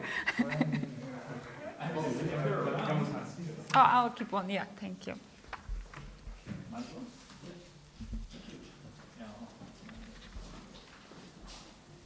Okay, excellent. So on to the next of three talks in today's session. We'll have Emine, Hande, Tuna give us a talk on objective purposiveness. So please join me in welcoming. Thank you so much for the introduction. So I have a very long handout, but it's because I am doing a lot of distinctions. So for you to follow all those distinctions, I thought that I will give you a very detailed handout so that you will have that. Because I'm not just only going to use some of the distinctions from Kant, but also I'm going to talk about like some contemporary distinctions, so that's kind of adds to more and more distinctions. But that's what philosophers do, after all, right? Like we introduce a lot of distinctions, and some of them are not necessary, but whatever. So my plan for today is like to talk to you about extrinsic final value, namely the value we attribute to an object for its own sake due to its extrinsic features. And I'll propose an alternative Kantian approach to extrinsic final value. Then I'll explore the merits of this approach in relation to extant views like Kristen Korsgaard's and Volodek Rabinovich, Antony Romov Rasmussen's. So of course, I'm not going to tell their name each time. So I'm going to call them R and R. And so Korsgaard introduced the notion of extrinsic final value in her article Two Distinctions in Goodness from 1983. And since then, the question of do we value objects for their own sake due to their extrinsic features and how attracted quite a bit of philosophical attention. So Korsgaard, in defining extrinsic final value, she takes a starting point from Kant's moral writings. And what I will do is I will just go to actually Kant's third critique, and especially the passages where he talks about different kinds of objective purposiveness. And we are going to see that different kinds of objective purposiveness map onto different kinds of values, including intrinsic final value and extrinsic instrumental value. And within this framework, I will carve out the space for extrinsic final value. So I'll call my approach the value-first approach, and Korsgaard's approach the desire-first approach. And as the talk goes, you will see why that's the case. There's a reason behind that. And there are two merits, I would say, of my approach, the value-first approach. The first is that Korsgaard's desire-first approach has been criticized because of her commitment to subjectivism. So, but value-first approach, as you're going to see, as I will argue, is neutral with respect to the subjectivism-objectivism debate. So it's not going to ask you to accept subjectivism or objectivism with respect to value. And the second merit is that it provides a compelling alternative to RNR's approach. So they give a response to the question of when extrinsic qualities of an object count as reasons for its final value. But I don't think that this is a very direct answer that they give. So I'm just going to provide a much more direct answer to the question, basically, why the fact that, for instance, a dress has been worn by Princess Diana count as a reason for us to value it for its own sake. So that's the plan. What is extrinsic final value, according to Korsgaard? So she says that there are two distinctions about value and that have been overlooked and conflated from G.E. Moore and onwards. And these two distinctions are the distinction between final and instrumental value and the distinction between intrinsic and extrinsic value. So the first distinction, she says, is about the way things have value, and the second one is about the way we value things. So the first one concerns the manner in which value things, and the second one concerns the source of things' value. So we attribute, for instance, final value. So with respect to the first distinction, final and instrumental value, we attribute final value to things when we value them for their own sakes. So for instance, the well-being of my dog Hex has final value for me. And things have instrumental value if we value them for the sake of something else. So for instance, the tennis ball Hex found a week ago at the beach, and he is very fond of it because he's a big-time fetcher, has instrumental value for me. Why? Because it makes Hex happy, and I value Hex's happiness. And with respect to the second distinction, intrinsic, extrinsic, so intrinsic value is the value something has in itself. So for instance, a tennis ball has an intrinsic value for Hex because of the way it bounces and like the way that you can throw it, the way you can play fetch with it. So because that's like the purpose, one of the purposes of tennis ball. So that is valuable for Hex, right, for its intrinsic properties. And extrinsic value is the value a thing has from another source. Remember that Hex found a toy, like at the beach? He has like this weird thing about the toys that he finds in the street or at the beach. They are kind of more valuable to him. He carries them around everywhere. He has this weird pride about them. I think like he sees them as like a sign of his accomplishment. So I think like that's why like that tennis ball that he found on the beach, it has extrinsic value for him. So, according to Korsgaard, philosophers often contrasted intrinsic value with instrumental value, thereby overlooking the possibility of value that is neither intrinsic nor instrumental, namely the possibility of extrinsic final value. And she says that there are all these things that they've been missed out on, like that are neither intrinsically nor instrumentally valuable, such as mink coats, handsome china, and gorgeously enameled frying pans. So there is some, of course, background in Korsgaard's account, why she's talking about extrinsic final value in this way. She has a peculiar kind of Kantian subjectivist theory of value. So the things have value only because we value them, according to her, because we desire them. So now you can see why I call the desire-first approach. So the fact that we value things confers value upon them because we ourselves are intrinsically valuable. So most of the things we value only have extrinsic value, that is the value derived from the fact that we value them. So Korsgaard's account has been criticized because they said that her conception of source is ambiguous. You remember the second distinction was about the source of things value. So they're been criticizing her because this kind of her use of source is ambiguous. So the source of an object's value confers value to an object, or it constitutes its value, and it is not clear which.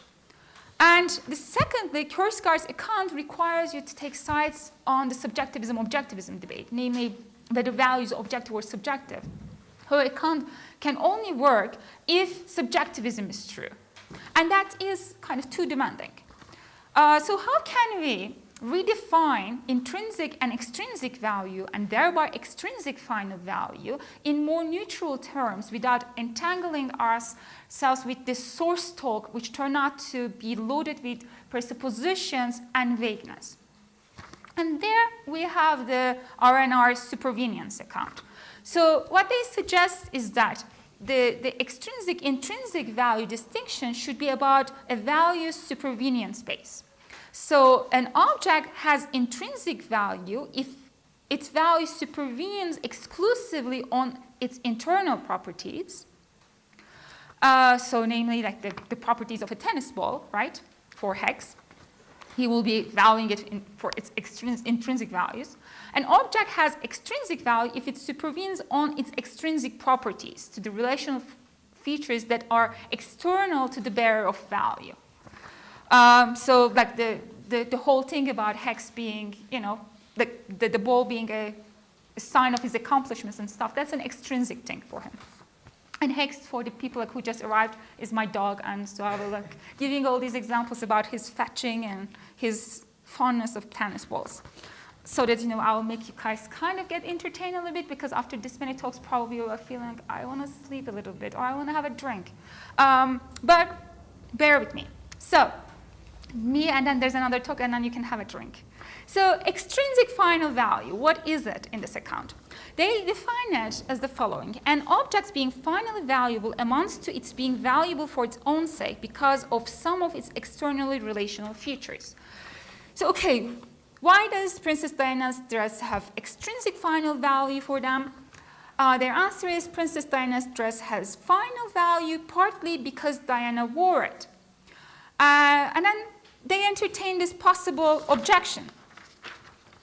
The possible objection is this: Princess Diana's dress has merely instrumental value, namely it is valuable as a means to establish a connection with someone we admire or find important. So as a response to this objection, namely the objection that Diana's dress has instrumental value, not extrinsic final value, R&R say that even if the desire to establish such an affiliation with Diana may well be a part of the causal explanation of our evaluative attitude towards the dress, this does not imply that the evaluative attitude itself is of the instrumental kind. If we idolize Diana, we do not simply find the dress useful for some purpose. We ascribe an independent value to it. So I think there is some problem with this response. I think that R&R arrive at final value via instrumental value. So they say the dress has no use for some purpose, voila, you know, it must have final value. So there is no direct answer that we get to the question why the dress has final value, final extrinsic value. So my suggestion is, let's look at Kant's description of various different kinds of objective purposiveness in the critical power of judgment to get a clear answer to the question of why of this question of extrinsic final value. There, as I said, we're going to see that different types of purposiveness map onto different kinds of value. And one important thing about these passages also is that, which make these passages like very relevant to this value debate, is that the supervenient sense of extrinsic and intrinsic value distinction, like namely the R&Rs, of supervenient sense, that nicely fits with the Kantian picture drawn in section 15. Also, by adopting the supervenient sense, I will be able to avoid the confusion and ambiguity, criticism that was attached to Korsgaard's desire-first approach. So, okay, what is objective purposiveness? I'm skipping the purposiveness part. It's for saving time, but you can check what is purposiveness for Kant on the handout. So objective purposiveness is a type of purposiveness that requires an end.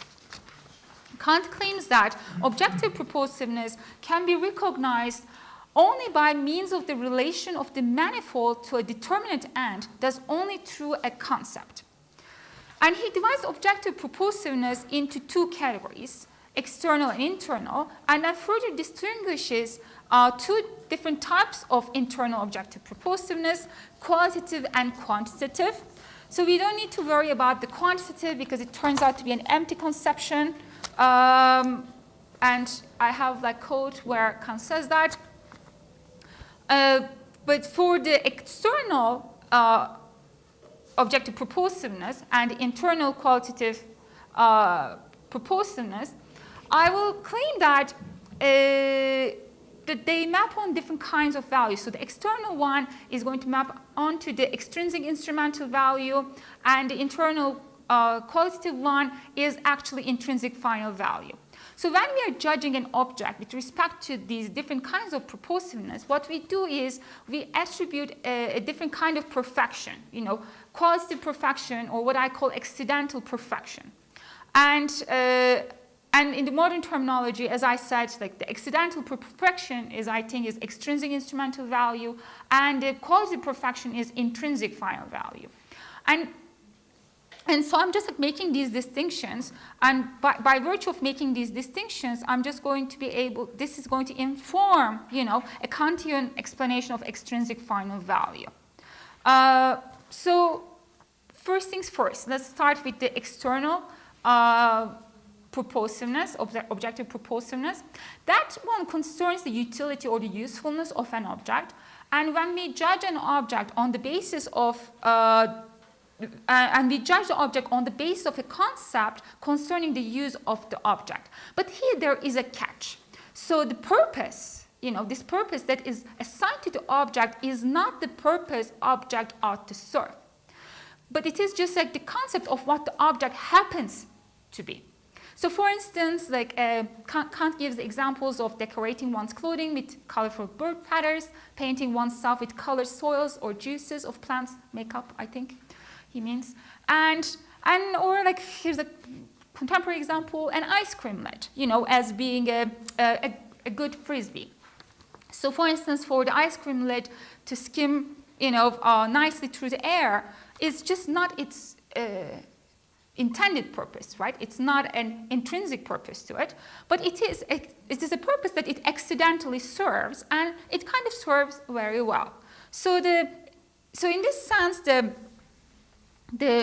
ice cream lid has this instrumental value, namely in virtue of being a good frisbee, but this value is extrinsic to it because that is not the purpose that it was supposed to serve, right? So that's why you can see how this, what I called as the accidental perfection, fits with what contemporary philosophers talk about, like namely extrinsic instrumental value. How about the qualitative perfection?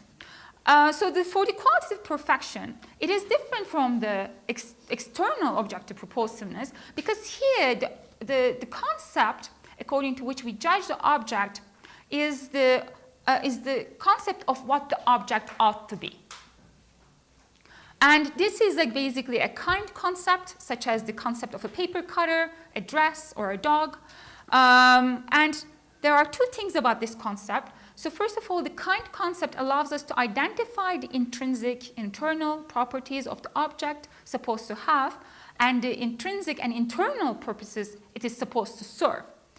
And secondly, there is not just only one kind concept that we can apply to one object. You know, one thing Kant says can have several qualitative perfections. So one can judge a dress on the basis of the concept of a dress, a summer dress, or a silk dress, and correspondingly the internal, intrinsic end that's assigned to the dress can change. So there are like certain steps that are involved when we are making a judgment of qualitative perfection. So first we classify the object under the kind K by observing the properties the object has. And in virtue of this classification, we get access to its intrinsic purpose, because that intrinsic purpose is associated with that being of that kind. And then that allows us to determine what type of properties exactly are required to serve that purpose, you know, because the object has various properties, but there are like certain properties that are salient, so we are noticing which are those properties that are salient and how they should be unified.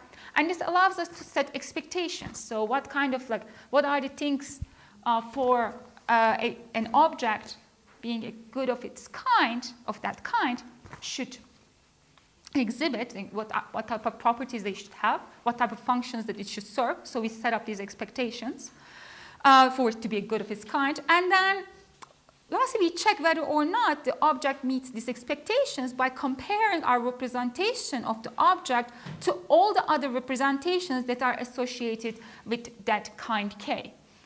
Of course, we are not comparing representations one by one, but instead what we are doing is comparing our representations of that object with a model or an archetype.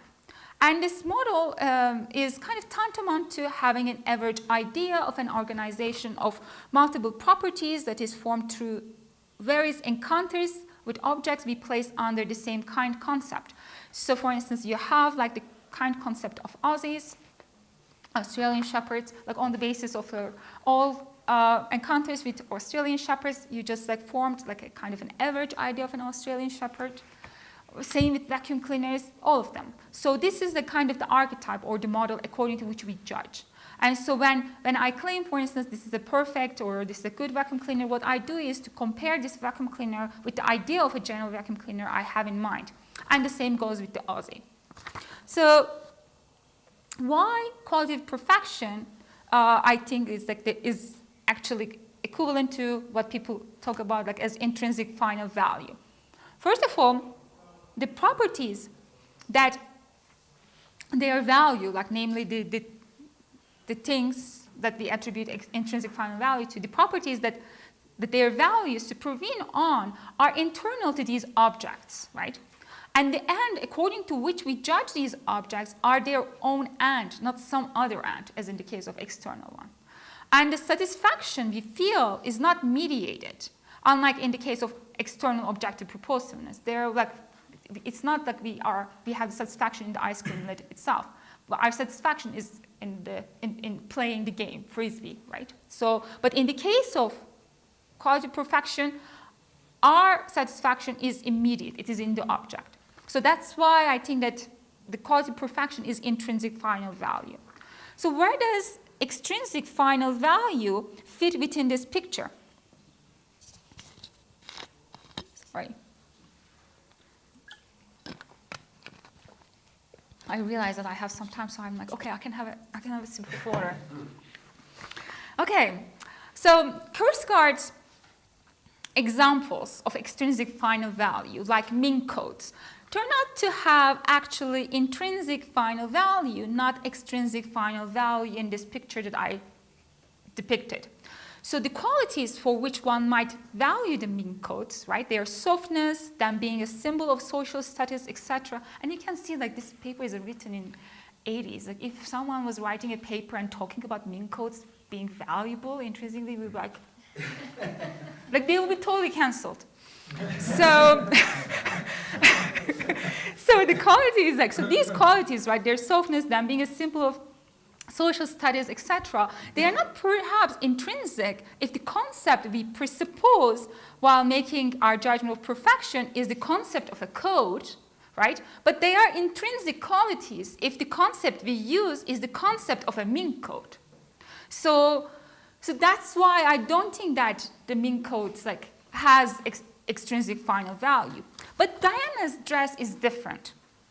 So why the fact that a dress has been worn by Princess Diana comes as a reason for us to value it for its own sake.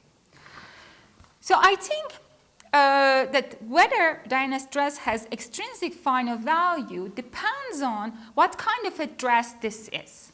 And this is not something that's been noticed in the literature at all, actually. But I think we can think of like two different dresses. One of them is, I'm going to call it as the D dress, and the other one as the P dress.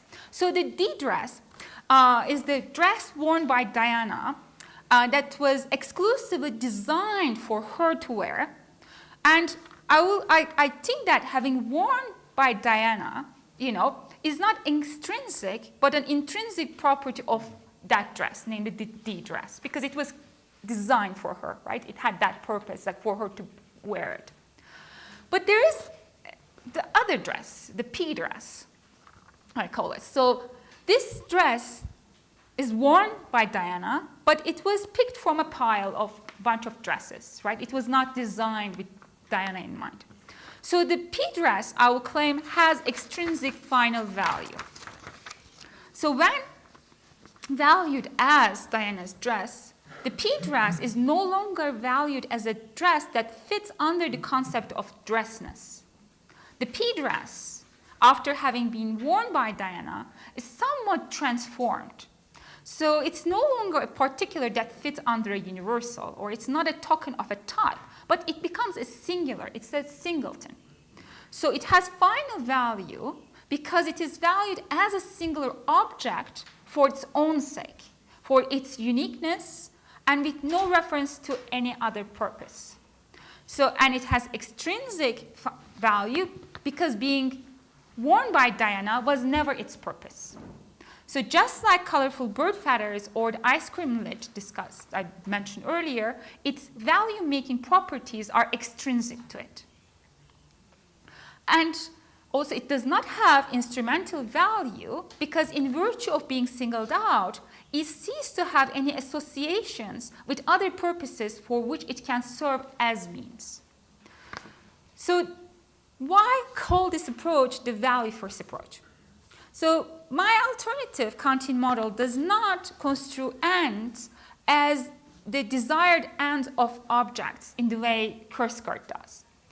In her definition of ends, like in the manner that was partial, and that was like in the way, like, so the way that she defines ends in the manner that she does was partially why she was charged with subjectivism. She made ends dependent on subjects' desires. But in my account, there is no such thing, right? Like in my alternative Kantian account, ends are dictated by the concepts of objects. So within this framework, when one says that the object is objectively propulsive for a concept X, they are not saying that they desire the object. Instead, they should be interpreted as saying that the object, the propulsiveness of the object for the concept X might give us reasons for desiring it. So the desire in my account does not precede value. Value comes first. Hence why it's called the value-first approach. Thank you so much.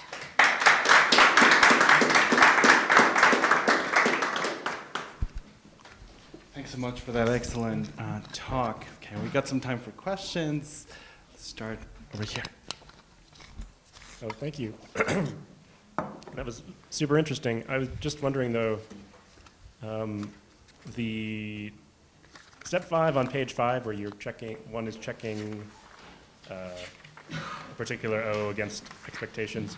it seems like that process could kind of work for kinds that don't have any end involved in them. Like you can check a sample of a natural kind against an average sample, or like a geological specimen or something, like, oh, this is an average geode or something, and there is maybe a natural kind involved there, but there's presumably some important difference between that and like the dog or the paper cutter. What might that be? I was wondering, I guess. Yeah, that's a great question. I mean, like, this is like the part, also another part that I omitted in the paper, like to save time, because the Kant differentiates between like more like different kinds of objective purposiveness. So, because like the model that I was like talking about, right, like the archetype, it can be formed in two distinct ways. So it can be formed a priori or a posteriori, depending on the type of object under consideration. So Kant distinguishes between three kinds of judgments of qualitative perfection, actually, in that regard. And so he does so because the kind concepts presupposing these judgments are of different types. So these judgments are technical, practical, and teleological perfection. So like the one that you're asking is like teleological perfection, basically. So they are like, and also the practical one as well. So they are like the practical and the teleological are concerned with moral kinds and organic kinds, you know, for instance, like an Aussie, or, you know, and the former one, like the technical one is the vacuum cleaner. So that's why still, you know, the model or archetype that you're reusing, for the natural kinds is still an a posteriori one, but for the moral kind, for instance, it's an a priori one. So you have like still for all of them, like for Kant, you have a certain kind of an archetype. It makes sense. Okay. Bas? Yeah, thanks so much for the talk. You're right, it has been a long day, and the fact that I was still so engaged with the talk is, I think, a big compliment to you. So, a really quick note is that I think when you talk about the model and the archetype, it confused me a bit to talk about it as average, because I take it that a prototype like that is like very perfect, right? So thinking of it as average, you'd be like, oh, it has like the perfections to some degree, and I took that to not be what you meant, so it was just a small note. But the real question is, I'm just a little confused about whether there may be a slide going on in the case of the D dress, where first we're supposed to compare to the general model of, I take it, like other dresses. And it has, and if we're doing that, then we're like judging its qualitative perfection as dress.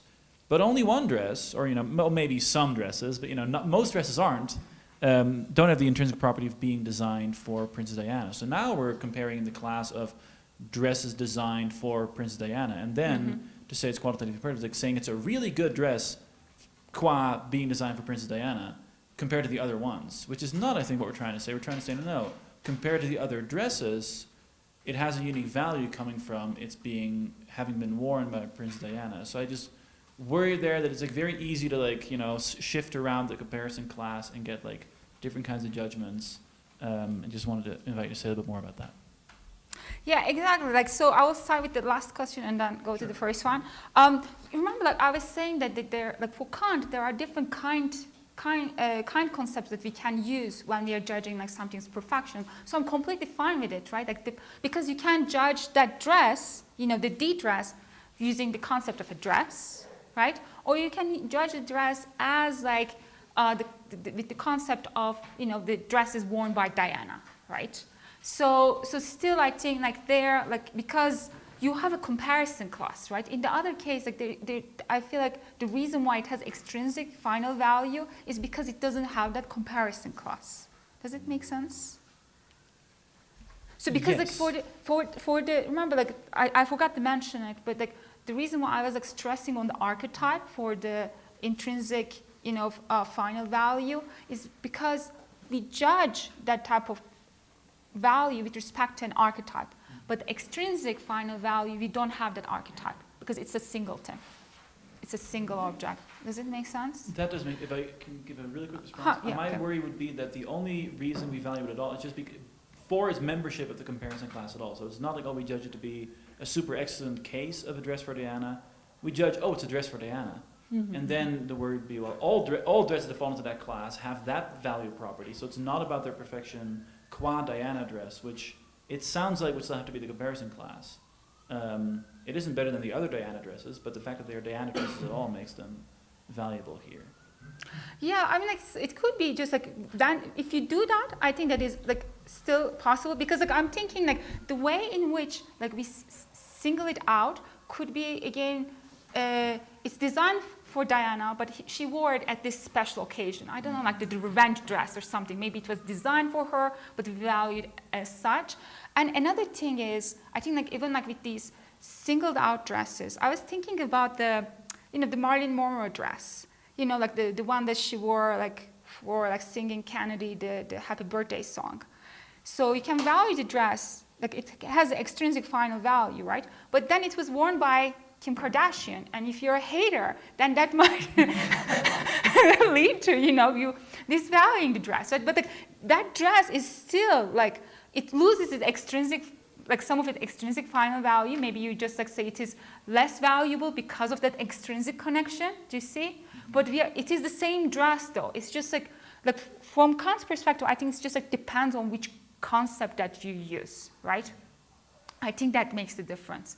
And for the P dress, you have a concept that you can, like, because P dress can be judged as a singleton, that's why it has the extrinsic final value. But it could be judged as a dress, then it will be judged differently, right?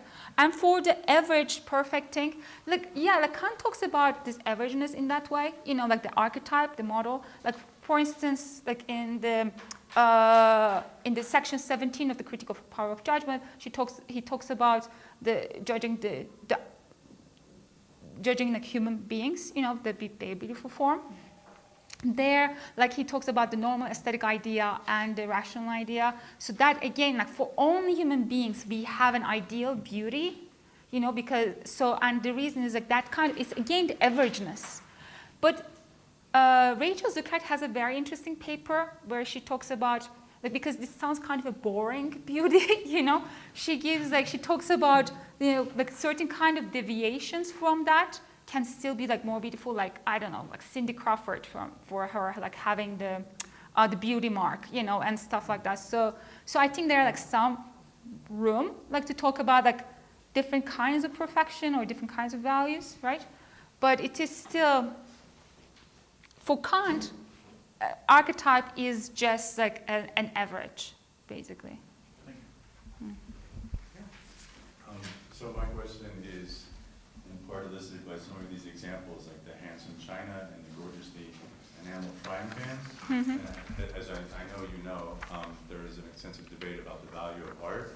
And so I'm just wondering what sort of implications what you're saying might have for that debate, seeing the artworks as singletons. And here, I guess it might depend on what the examples we take are. One perhaps more difficult case might be something like Duchamp's Fountain of 1917, where he's actually repurposing a urinal to make it a work of art.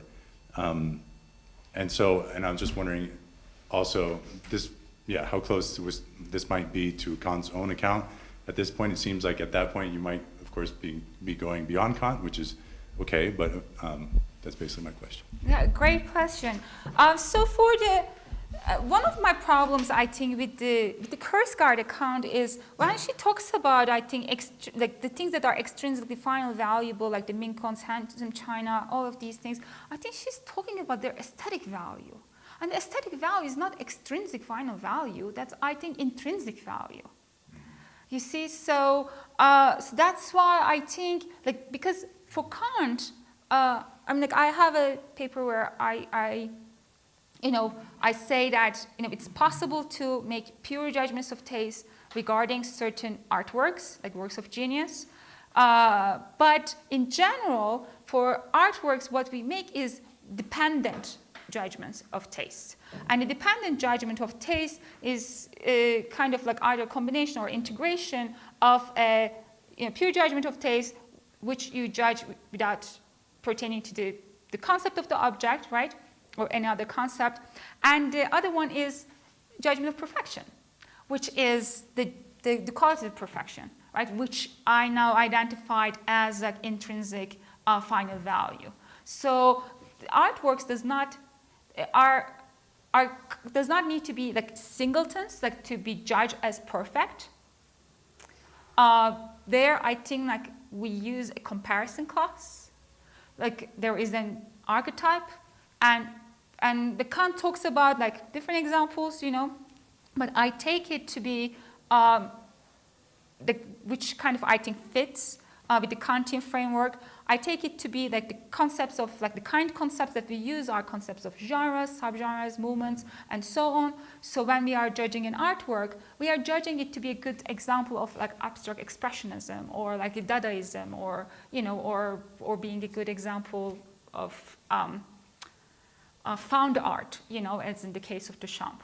So, but that kind of like I think that judgment allows us to single out the salient properties of the object, and the way that it's integrated into judgment of perfection is like then you just like reflect on the organization of those properties, and then it makes you to reflect on the whatever idea it is aimed to present, and if your imagination, understanding, experience this expansion, then you find it beautiful. But I'm not thinking that that's still, I take for Kant aesthetic value, not aesthetic value, but the value of artworks, maybe that didn't put it in that way, is I think intrinsic final value. Okay, my last question. Oh, okay. Perfect. So join me in welcoming and thanking rather. Thank you so much.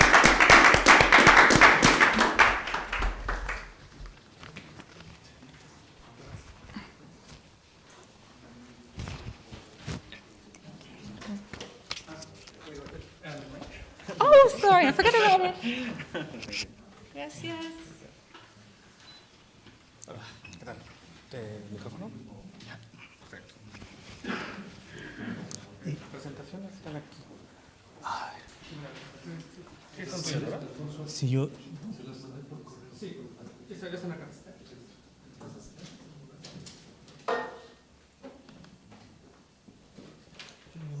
¿Cuáles son? Solo las mensajes. Solo las ¿ya están abiertas? Sí, son todos. No. ¿Es eso? No. ¿Descargas? ¿Descargas? Ahí está. Sí. Ok. Esta pantalla completa aquí. Está aquí. Ups. Ok. Okay. For the last session of the day, we'll have Javier Fuentes talk to us about the problem of foundations of morality. Please join me in welcoming Javier, actually. So, first of all, thank you to you all for being here. And I also want to thank the organizers of the Congress, and especially Efrain, for all his help and support. So, the main topic of my talk is the problem of foundations of morality, or as we would say today, following the current debate of this topic, the problem of the justification of moral normativity. And I would like to present, or at least the beginning of a Kantian proposal about that. And in this proposal, I would like to discuss mainly with Korsgaard, not only with her, but also with other authors. But she's the main, I would say, interlocutor for me in this research. Not only because she's by herself one of the main participants in the current debate about moral normativity, but also because she's a Kantian. And so for me, it's very clarifying to compare my approach with her theory. So there I can learn a lot, searching for differences and similarities. So that's why she's the main interlocutor for my research and talk.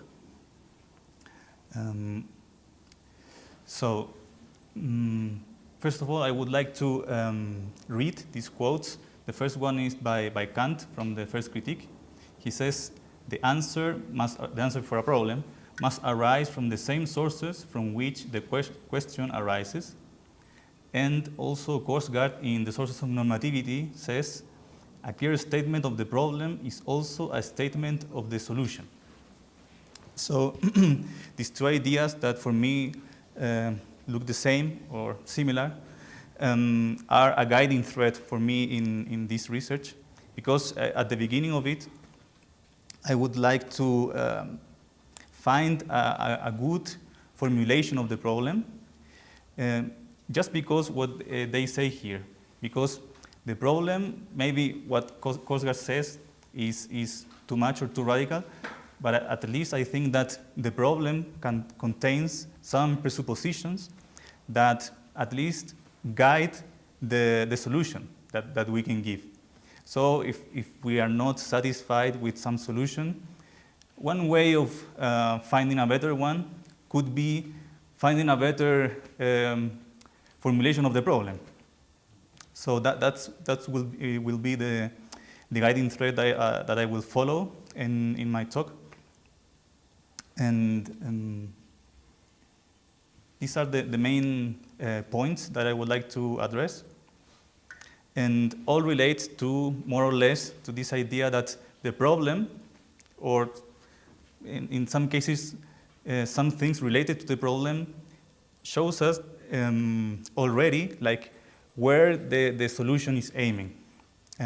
So let's begin with that. The first one is what I call a diagnosis of our times.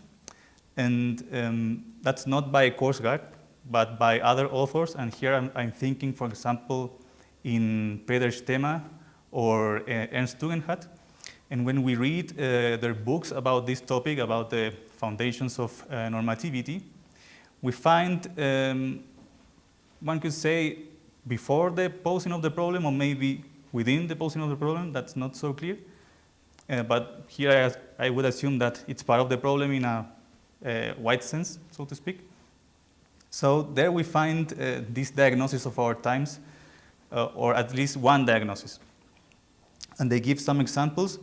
And there, for example, they say that today we have this problem of the foundations of normativity, because we don't trust the typical sources or historical sources that could be in some way an answer to that problem. And they mention, for example, God. Like maybe in medieval times, or I don't know, people believed in God, and that was like the main answer, the main point to be obliged to act in a morally good way. And yeah, at a simple side, that seems like, I would say, a motivation for the problem, like they are trying to introduce the problem. But I would say that that motivation shows us, like I said, a way, or I would say an antecedent of how they will later understand normativity. Because why would be a problem that we don't believe in God today, and so we search for another source of normativity, and for earlier times it wasn't a problem, because they believe in God. So if we look at it from a Kantian perspective, that is a diagnosis that I would call it, it's a heteronomical one. So there, these authors, I think they are presupposing from the beginning, maybe, or assuming that we have to find some source of normativity, and that source could be God in some way. So maybe in some time that was a good solution, but if we see it from a Kantian perspective, that would be some kind of heteronomy, so we would have to reject it. So I think it's not a surprise that these authors, like Tugendhat or Stema, are not Kantian. So and as I said, for me, this diagnosis, although it seems like just an introduction, it's a key point of their approach. So, and then I go to the second point, and that's the I would say, the formulation of the problem of normativity as a skeptical problem or as a skeptical challenge. And there, not only Stemma or Tugendhat or also Williams, Nagel, but Korsgaard poses the problem in that way, at least in the sources of normativity. And yeah, that's one of the main points that I would like to address. Like, is that, or let's say, is that a good way to pose the problem for a Kantian perspective? So she says there, well, with more detail, here I'm doing just a general view. Like, the problem of normativity arises like in the most demanding way when we have to convince a skeptical, a moral skeptical, to do or to act morally, because this person is in some way outside morality. So we have to give him or give her non-moral reasons to, so that he or she does the right way or the right thing.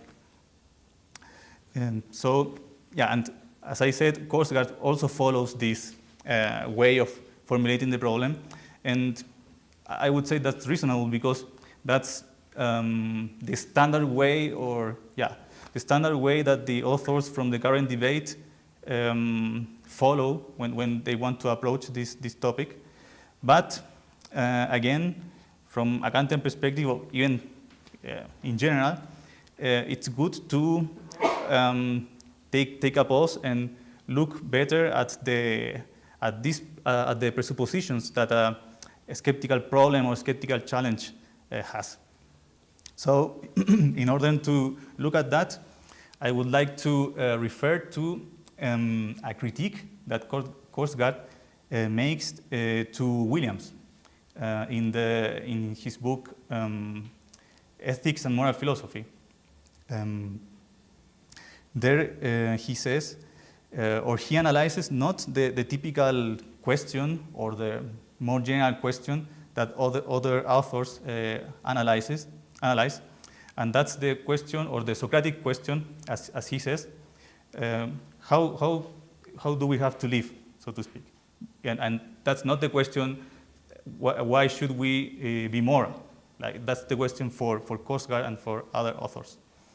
Because as we know, Williams rejects morality as is understood by, in a Kantian way. But in relation to another topic, Korsgaard criticizes Williams about, we could say, the criteria for our actions. Because when Williams analyzes the Socratic questions, he says that the moral standpoint is just another standpoint that we could take to address the question.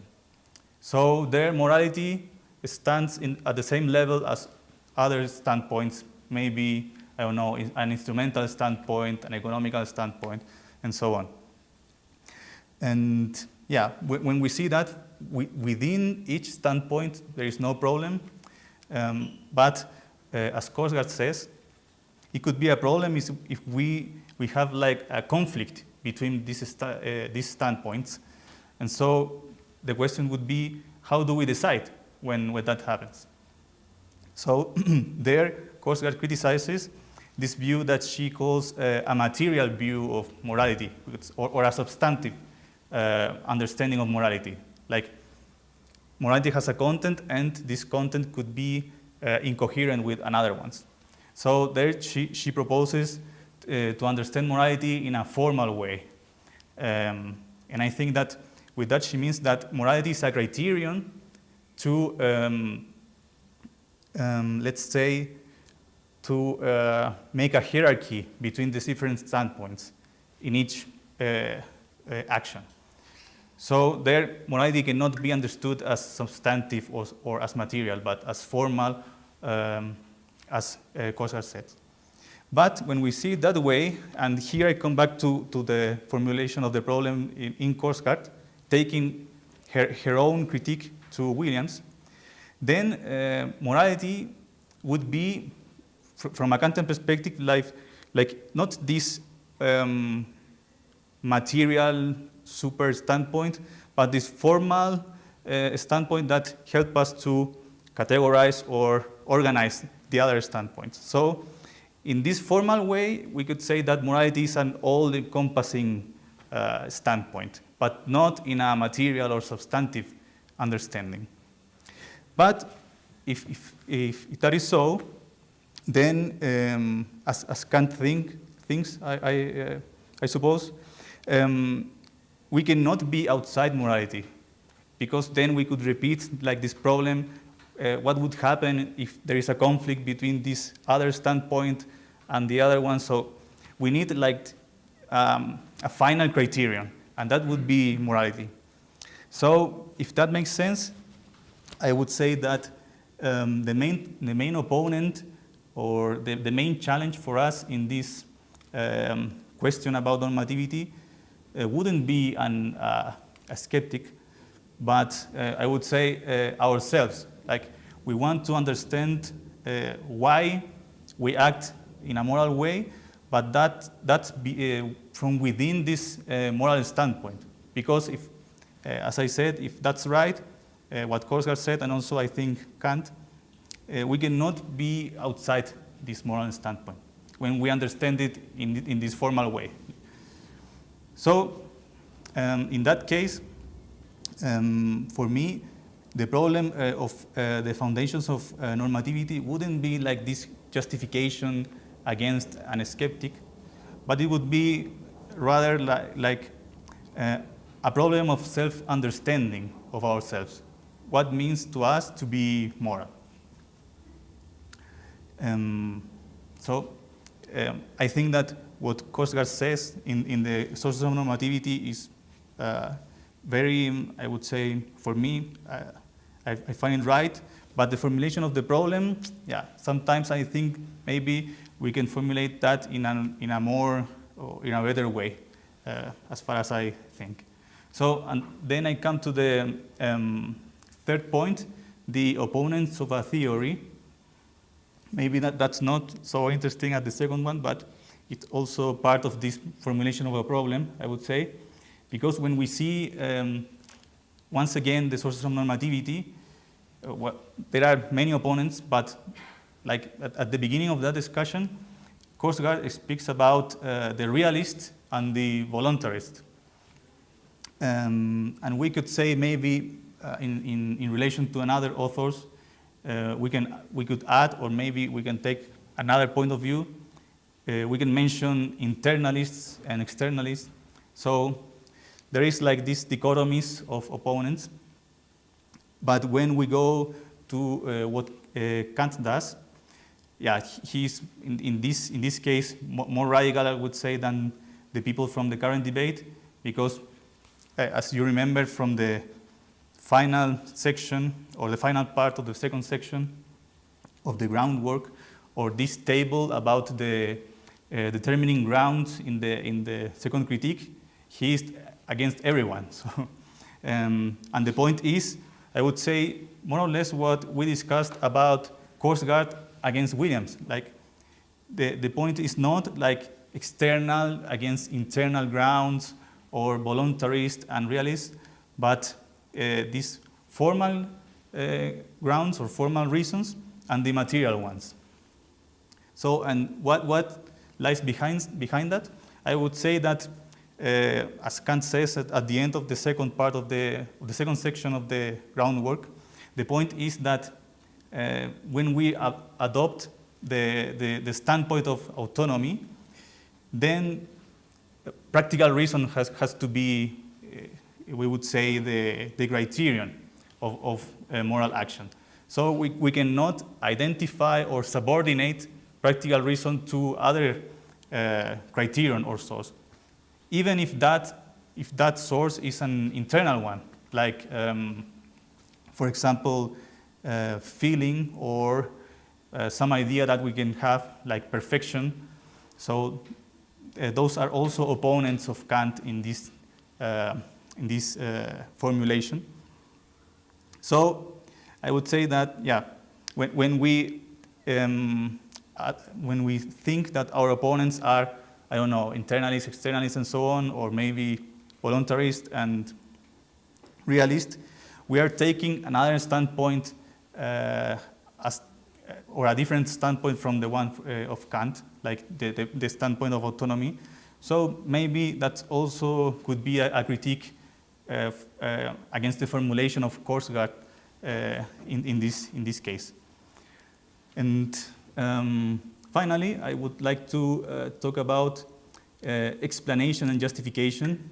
And with that, I'm also referring to the sources of normativity, because in the two first chapters, Korsgaard tries to understand her own method.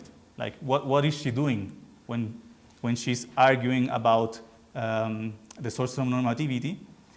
And there she gives some alternatives. Once again, it's also a very detailed discussion. Here I can be only very general about that. But the main ones are explanation and justification. For example, here, this is a quote from the Sources of Normativity. And here she talks about the explanation. And she says that explanation is like a theoretical explanation. Like, we are taking the point of view of a third person. And also she says in other passages that we are describing what is a good action or what is being moral. And here she also adds this persuasion, but only I would say in some passages. And persuasion is just, I would say, like speaking beautifully about morality to convince people to act in a good way. And the other option, which is the main one, I would say, for Korsgaard, because she thinks that she's doing that, is justification. And I would like to read the first quote. There she says, if practical philosophers can get people to accept the claims of morality simply by telling them the truth about the nature of morality, then the claims of morality are justified.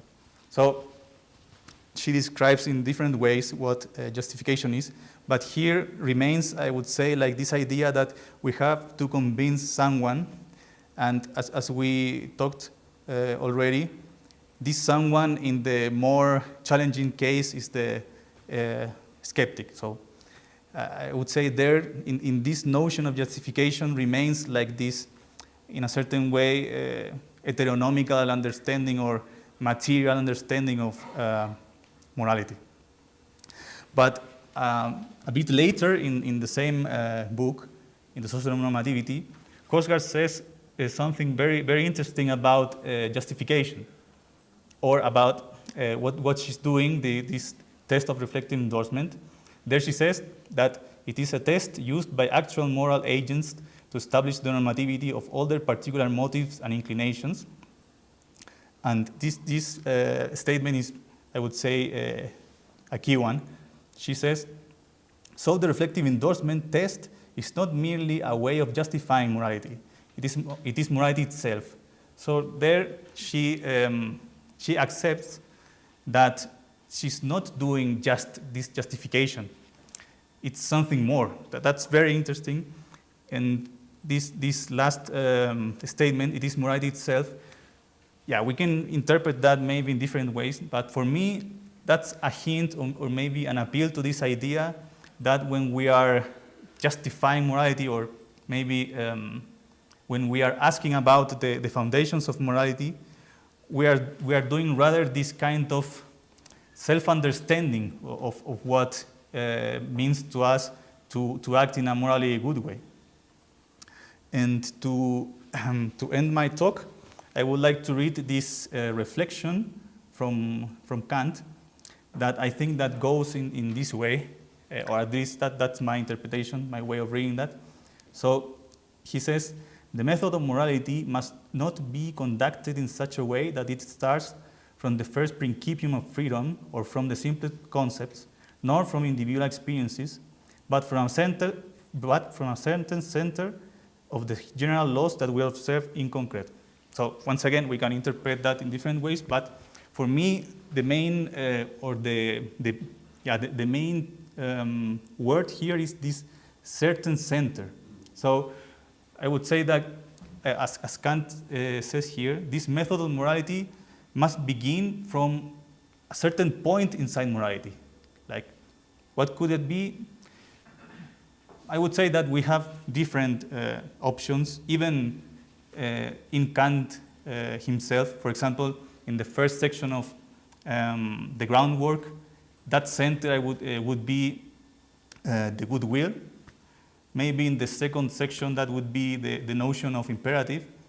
And other authors that are inspired by Kant could take or could take other notions like dignity, I don't know, end in itself, or maybe the kingdom of ends. So if we are taking from the beginning this moral standpoint, and if we are placing ourselves like in a certain middle, then we are in the right way to understanding morality.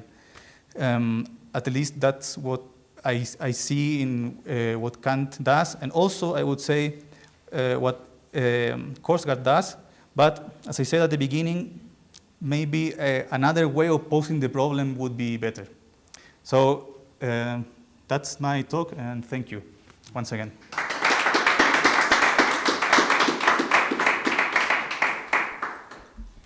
Thanks, Javier. Some questions in the back. Yeah, thank you for your talk. It's very interesting.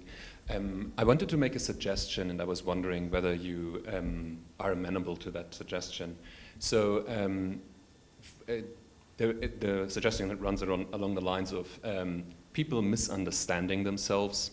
So, for example, in the Metaphysics, Aristotle says that people who deny the principle of non-contradiction do not know what they are talking about. And I was wondering whether you could say, well, or whether you would be amenable to the idea that the skeptic thinks that she's outside of morality, but actually somebody who says that misunderstands what morality is. And maybe equally you could say, and one could say that Socrates was already onto that, justification is actually very close to what we actually are, but for whatever reason, we naturally misunderstand the significance of justification. And so the task of philosophy would be to bring out what these concepts really mean, and that they are not external to us, as it were. So that's my suggestion. Are you amenable to that? Yeah, I think that's a very nice suggestion, because I would say there are a lot of parallels between what Aristotle says in the Metaphysics about the principle of non-contradiction and what Kant and Korsgaard do. Because maybe we don't have like a direct refutation of the sophist in the case of Aristotle, or the skeptic in the case of morality. But at least we can say that their positions or their ideas are not coherent with what we do. Like maybe when we think in the case of the principle of non-contradiction, and when we act in the case of morality. So I would say that that's a good point. I think that the way of arguing could be very similar. And also I found really nice the reference you made to Socrates, because there is a passage in the second critique where Kant is, I would say, more or less in the middle of the text, where he's talking about the practical standpoint in comparison to the theoretical one. And there he relates this typical history about Socrates. When he was young, he was doing like cosmology, and then he experienced like this moral turn. So, and when we take this standpoint after the moral turn, it doesn't make sense to say, no, but cosmology says that we are not free, or something like that. So if we take the standpoint of morality, all these doubts maybe not disappear. We can take another standpoint, and that could be, or could make sense, like this third person standpoint and so on. But when we discuss morality itself, like from this first person point of view, then I would say Socrates and Kant, Korsgaard have like the same approach. So yeah, thank you for the suggestion.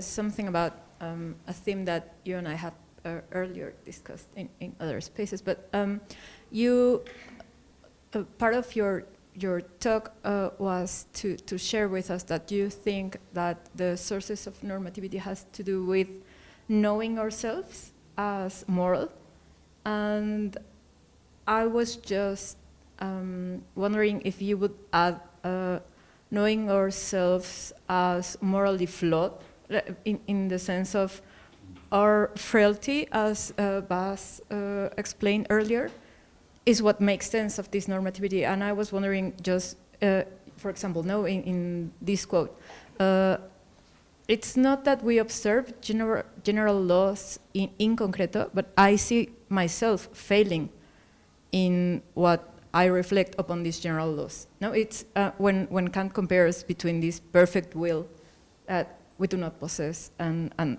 human beings. No, I know myself not as this rational being that has general laws to which act upon, but I know myself as always like in this internal struggle, even if I have a change of heart and then I go back, and then would it make sense for you to state this source of normativity as this self-knowledge or this knowledge of myself emphasizing the flawed or the frailty aspect of our relation to moral law?